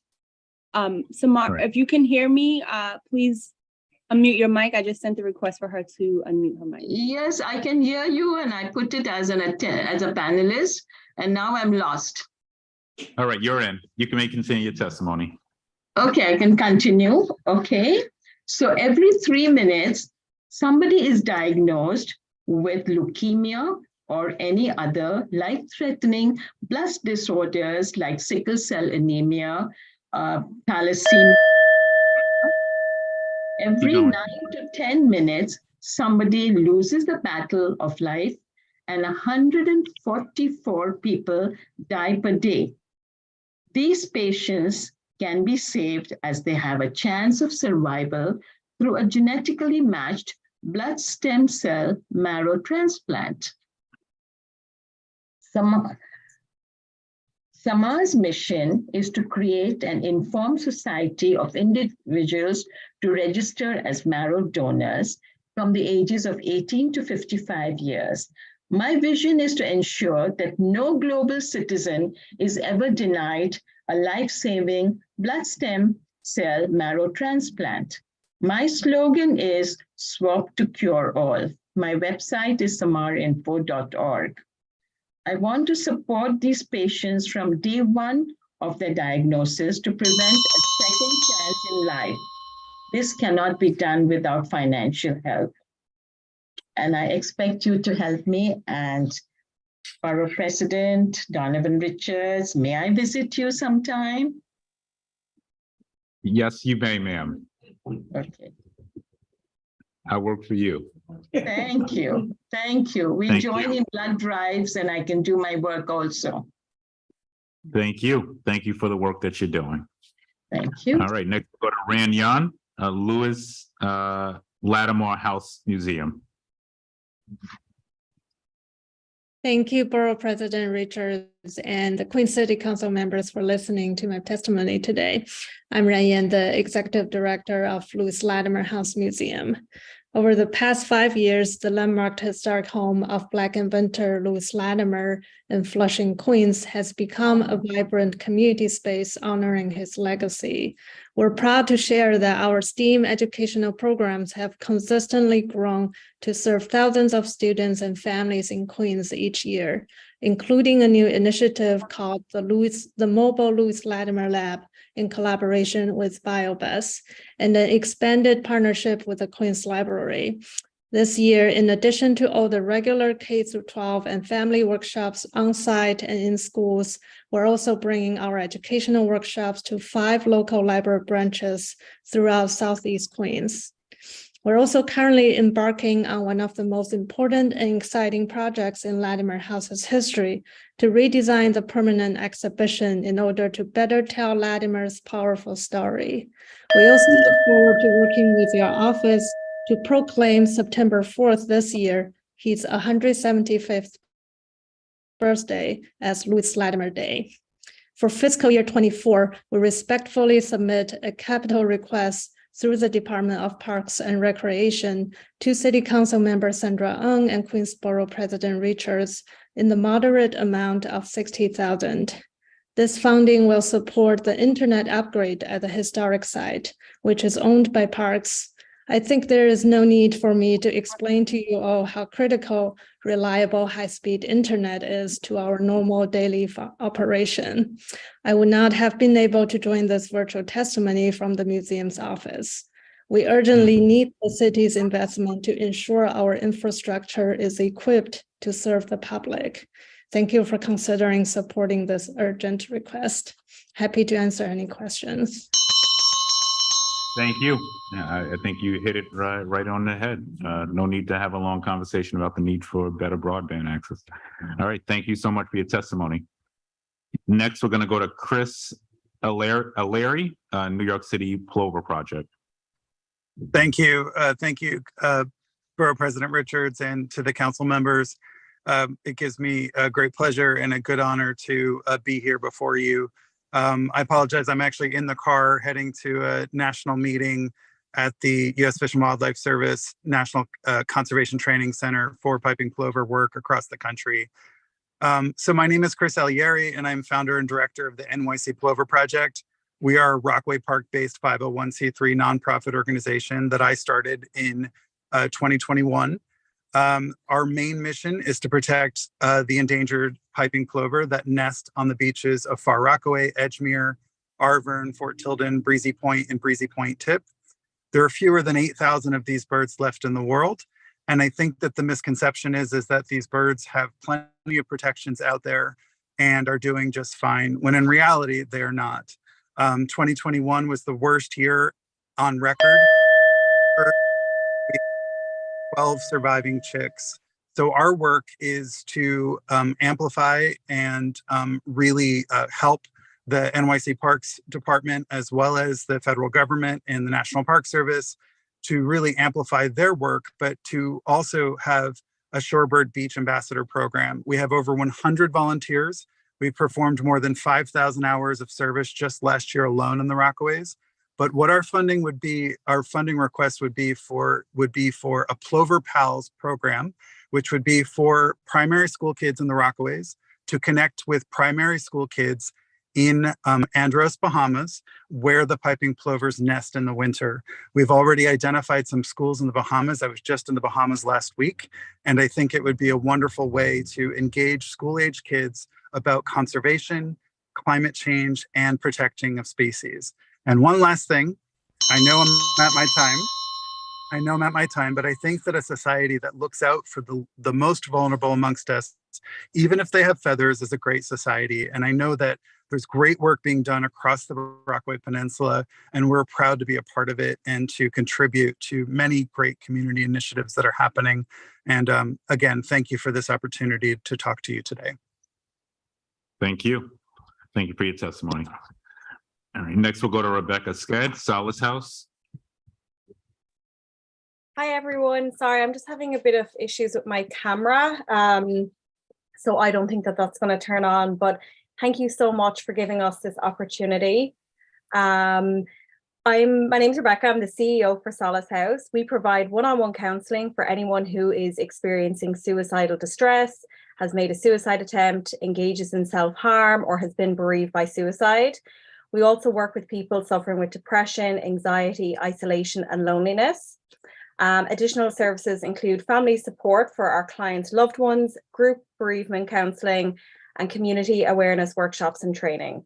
Our mission is to provide free, accessible, professional counselling and support services to anyone in emotional crisis. We do that by providing compassion, care, understanding, and treating our clients with respect and dignity, delivering free, consistent, and dependable services to anyone in need. Our staff are highly trained professionals who are extremely welcoming, always respectful, with confidentiality being an utmost priority. No form of payment is required, and we don't work with insurance or anything, so all of our services are completely free of charge. Suicidal ideation and mental health issues continue to increase within our community. However, we take a proactive approach to the mental health epidemic. Our program has adapted based on the needs of our community, and therefore our primary focus is to provide direct therapy to individuals who are mentally and emotionally struggling, navigating this new world that we live in through the provision of one-on-one counselling.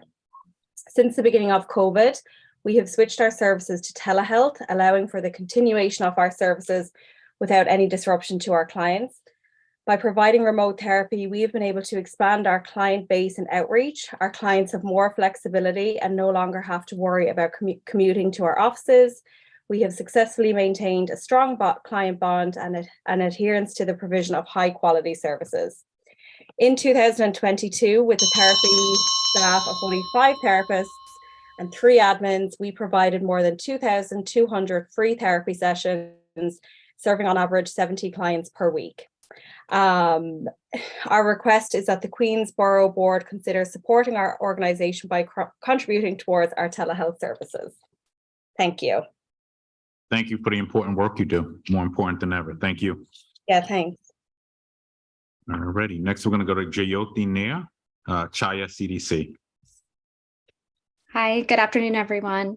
I'd like to thank the Queens Borough Board and Borough President Donovan Richards for the opportunity to speak today. My name is Jyoti Nair, and I'm the Development Manager at Chaya CDC. Founded in 2000, Chaya's mission is to build the power, housing stability, and economic well-being of South Asian and Indo-Caribbean communities in New York City. We implement this mission through direct services, organizing, and advocacy in the areas of housing justice, economic justice, immigration, and civic engagement. We want to start by thanking Borough President Richards for his enduring commitment to Chaya CDC and the communities we serve. Last year, Borough President Richards committed $1 million to our organization to purchase an office space that will serve as a community center in Jackson Heights. This commitment was critical to our ability to acquire this space. Because he was the first to allocate money for this project, we were able to leverage the rest of the purchase price from other funders. Without this support, Chaya's dream of building the first South Asian and Indo-Caribbean community center would not have been possible. In order to actualize our dream, we're here today to ask for initial outfitting and renovation support that will complete our vision and bring our programming goals across the finish line. The funding will outfit and will allow for our 25+ staff and volunteers to deliver the highest quality of services to the community in an environment that is welcoming, culturally affirming, and safe for everyone. While the building site is move-in ready and allows us to begin serving our community immediately, some cosmetic renovations are planned. We recognize that coming out of a pandemic where in-person events can still be anxiety-inducing and hybrid work is becoming the norm, it's critical to create a space that has the technology, comfort, and safety devices that meet the needs of all our staff and community members. This funding will allow us to have a flexible space that adapts to the variety of meetings, workshops, counseling sessions, and other important events. Accordingly, we are respectfully asking for $250,000 for initial outfitting of our space and $550,000 for renovations to make the site ready and welcoming to accommodate our community's needs. This site will become Chaya's permanent home after nearly 2 decades of renting space in Queens. In this space, we hope to continue to do the following: social and educational services to help low-income residents build financial capability, secure affordable housing, and become competitive job seekers; direct services to immigrant small business owners, placemaking activities, and creating a safe space to build the power of South Asian and Indo-Caribbean people. Thank you for the opportunity to speak today. Thank you, and thank you for the good work Chaya is doing. And so if I heard that correct, you basically purchased the site and now it's in need of renovations and outfitting. Correct. All right, great. All right, thank you. Thank you. All right. Next, we're gonna go to Nat Rowe, the Flux Factory. Hi, thank you so much for taking this time. Actually, it was great to hear what Chai was just saying, because we've been doing some similar work in terms of sustainability in the past years, and I love what they do. So we're immensely grateful originally to Borough President Melinda Katz, who helped with a consortium of others, the Department of Cultural Affairs, Jimmy Van Bramer, to purchase the space which Flux Factory has rented in Long Island City since 2009. Originally, we were founded in 1994. We had been displaced several times. We're an artist-led space. We provide affordable space for artists. We provide free exhibitions for the public. We're very much a community space. And we build community, and then it just sort of, we get displaced and all the progress sort of gets taken away. It's been a familiar story for us and many others in our 30-year history. So the city of New York did something singular and completely remarkable in Long Island City to allow us to stay in place. And similarly to Chaya, we're in our capital renovation phase right now. We have our plans over at the Department of Buildings right now. So we are fully funded with our capital work. And we're immensely grateful to the city of New York, among others, for making that possible. So in this fiscal year, we're actually not requesting capital support. We will be requesting expense funding. And that is to fund our group exhibitions. We make open calls available to the general public so that over the course of the year, about 40 artists are commissioned to make new works. All of these events are free to the public, and your funds would go to paying artists, getting money in their pockets for doing the good work that they do in our affordable studios. And I have 2 seconds left, so thank you very much. I really appreciate your time, and have a good afternoon. You can wrap up. If you have more to say, you can. Oh, that's I have so much more I could do, but thank you. All right, got it. All righty. Thank you for your testimony. Thank you. All righty. We're now going to go to James Trent. I'm here for 2 organizations. Do you have on your list which one is to go first? Oratorio Society of Queens. Okay, so I have, I'm Jim Trent. I'm the board member. Larry Lutzak is the president, and he is here with me. Oratorio Society is the oldest performing arts organization in Queens, founded in 1927. And so we have an organization that is diverse. It represents all of Queens. The people who attend are concerts, 1,600 audience members at friendly ticket prices. We raise awareness of choral masterpieces and musical treasures from around the world and local community.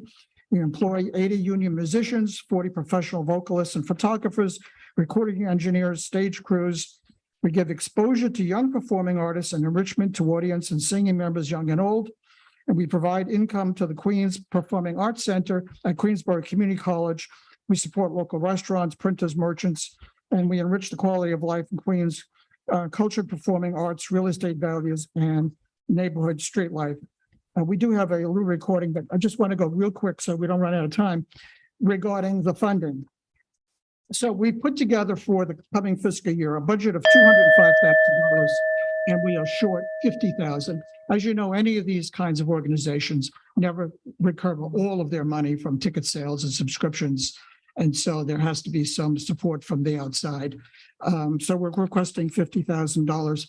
And Larry, you want to just, look, here's the point. This is not like some amateur stuff. This is quality that you would find in Manhattan. I go to all the concerts. I've gone there for years. They do twice a year. And so Larry will give you just a glimpse of what that sounds like. Are you going to sing? Oh.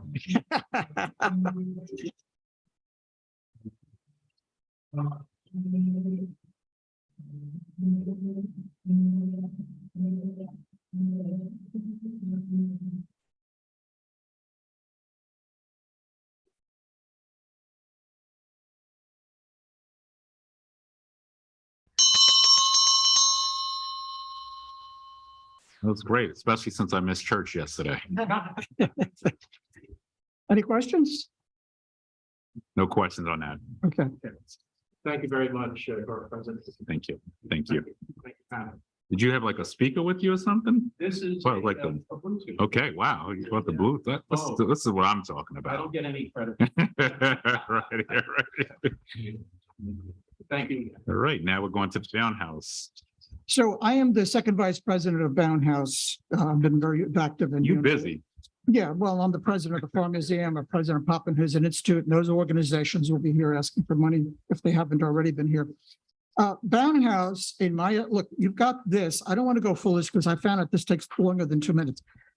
Bound House, in my personal estimation, is the most important single-family house in the United States, even outclassing Mount Vernon, which was the home of a president, but that's all it was.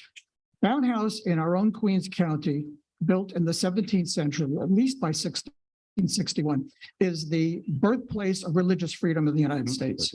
And so this house is extremely important. It was privately owned. Now we've turned title over to the Park Department in 2009. We're asking for money from two different pots. $40,000 in expense budget money to continue the digitalization of our collection. You might say, well, what's in that little house? You wouldn't believe what's in that house. We did get a $40,000 donation from a private foundation. We need another $40,000 to finish. We have a collection of furniture that is outstanding, going back to the 17th century. 9 generations of the Bound family lived there. So we have this entire costume collection that is the envy of everybody. And then we have all of these documents. So that's the $40,000 on the expense side.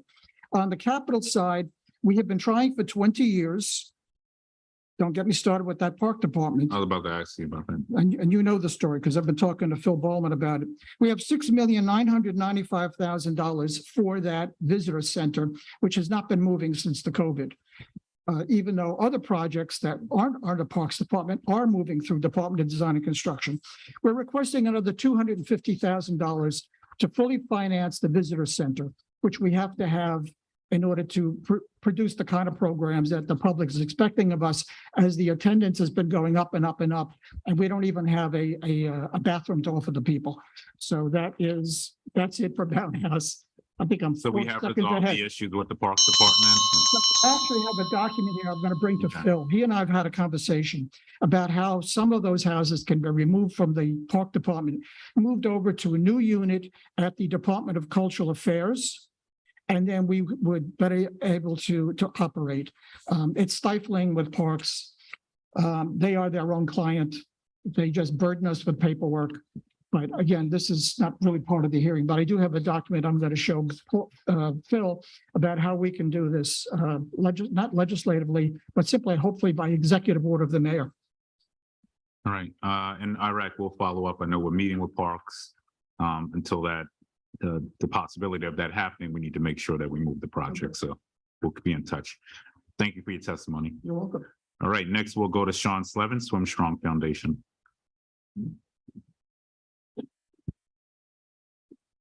Good afternoon, everyone. Borough President Richards and team, council and team, civics, everyone, thank you very much for your continued support.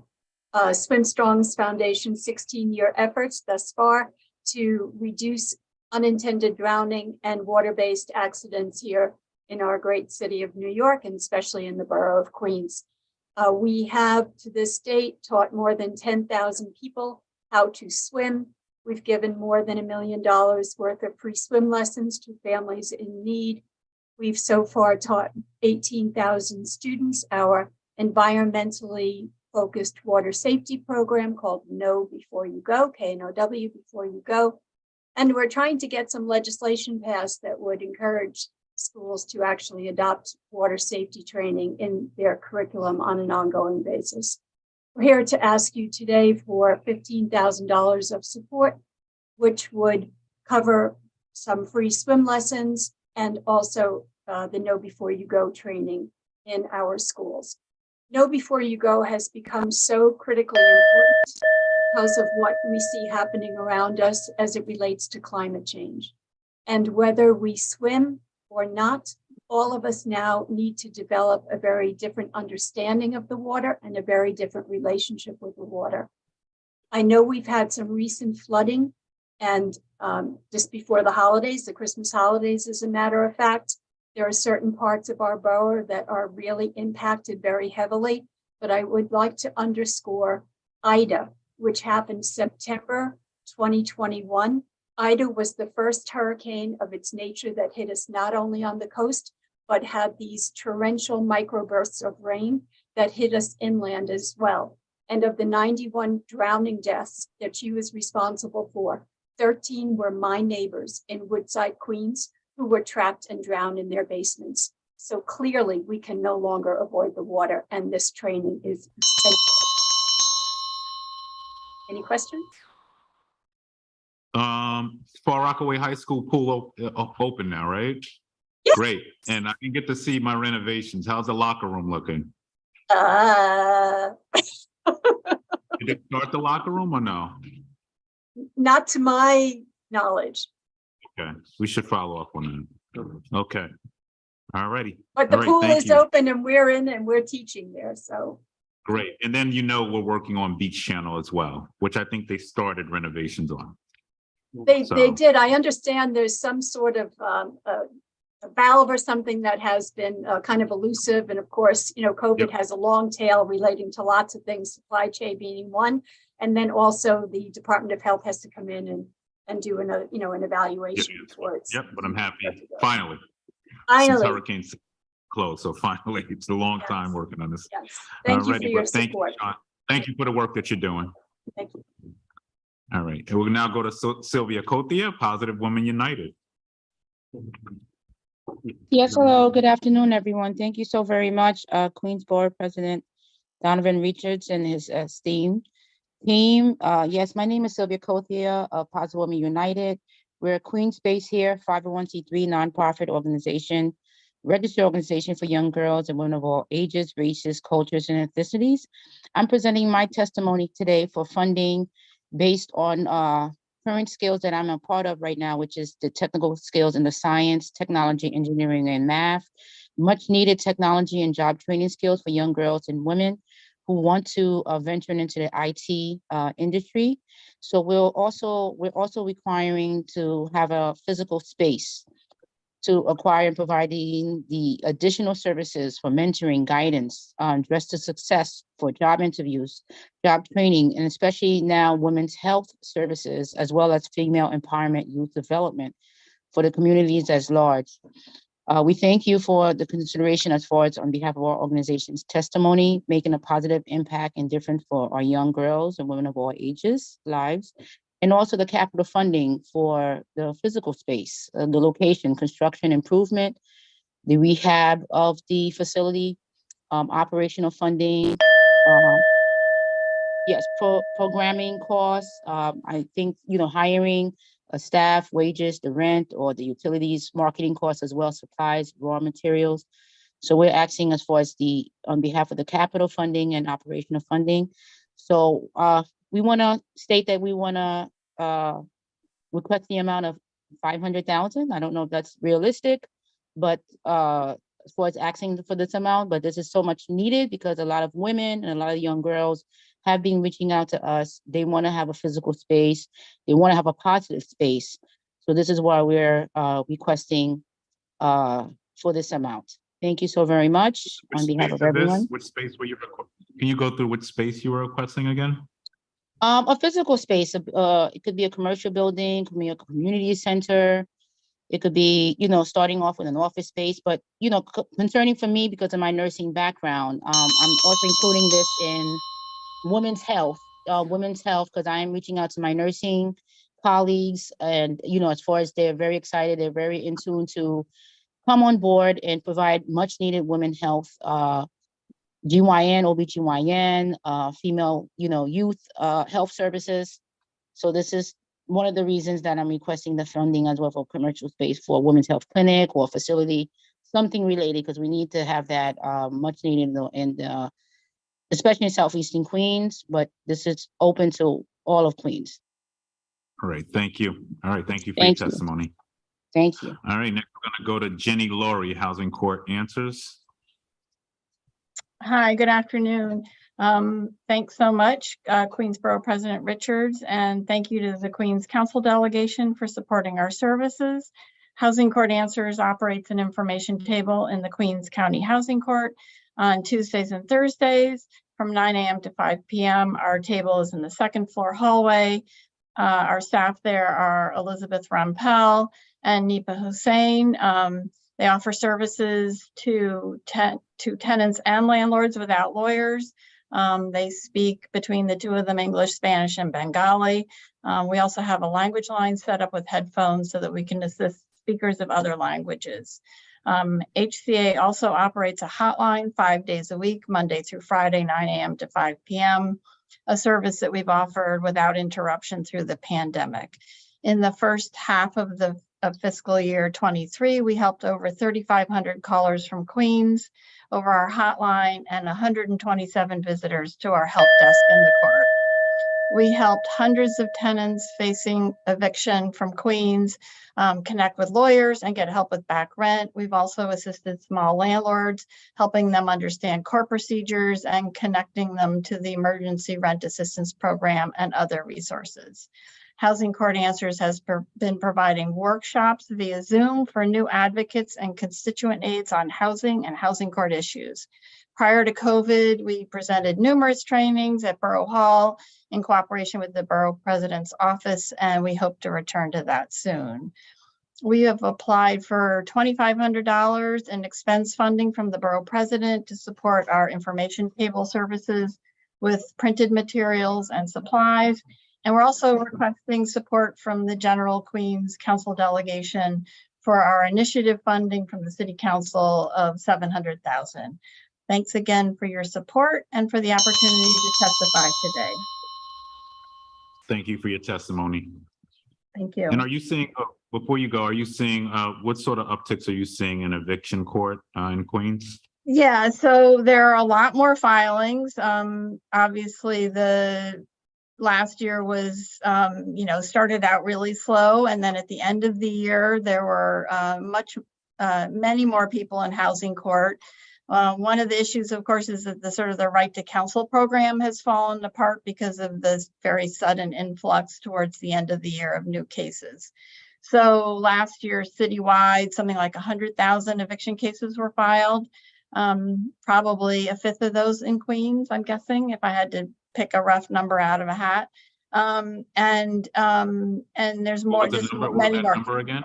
So citywide, 100,000. Mm-hmm. So, and just in context, the year before, almost zero. And then pre-COVID, about 200,000 cases would be filed if you go back to, say, 2019. So we're getting back up there. Most people expect 2023 to be sort of like pre-COVID. But there are a lot of landlords who waited to file cases. And so, were filed at the end of last year. All right, thank you for your testimony and work. Sure. Right. Next, we're going to go to Maria Vieira, Riseboro. Thank you. Thank you very much. Can you hear me? Yes. Awesome. Thank you so much. Thank you to Borough President Richards for this opportunity and the Queens Borough Board. So today I am speaking on behalf of Borough Community Partnership. I'm Maria Vieira, VP of Community Affairs. I want to speak fast because I know I have 2 minutes. So since 1973, Borough has been offering services designed to support every generation and meet the needs of the communities. We have a holistic community revitalization model that works by developing neighborhood assets like affordable housing to create the foundation of a more vibrant and diverse community through 5 divisions: empowerment, housing, health, education, and seniors. Today, I am speaking on behalf of the senior division.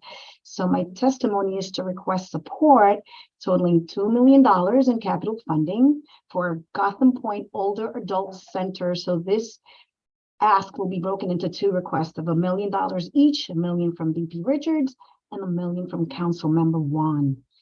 So the center will be located in a mixed income development at 5203 Center Boulevard in Long Island City at the beautiful Gotham Point development, which is the newest addition to Riseborough's network of older adult centers and our first in Queens. The center will be funded by DFTA, but it will provide sorely needed senior services and support to residents of Western Queens. So while DFTA has provided the programmatic funding, we have a funding gap for the build out of the center, which will include a rooftop urban garden. Should this project be funded, we expect the center to begin operation around July 2024. And in the interim, we'll conduct outreach in the community to drive early membership and ensure a bustling center on opening day. And we anticipate that approximately 200 older adults daily will attend the center with 274 congregate meals served. Thank you for the opportunity. This is for build out of the center space? Yes, for the build out of the actual space. So DFTA has provided funding for the programmatic aspect, but the vanilla box that has been given, but the build out needs funding. So there's a gap in funding there. Yeah. All right. Thank you for your testimony. And thank you for having me and for the time. All right. Next, we'll hear from Alex Malesio, Urban Upbound.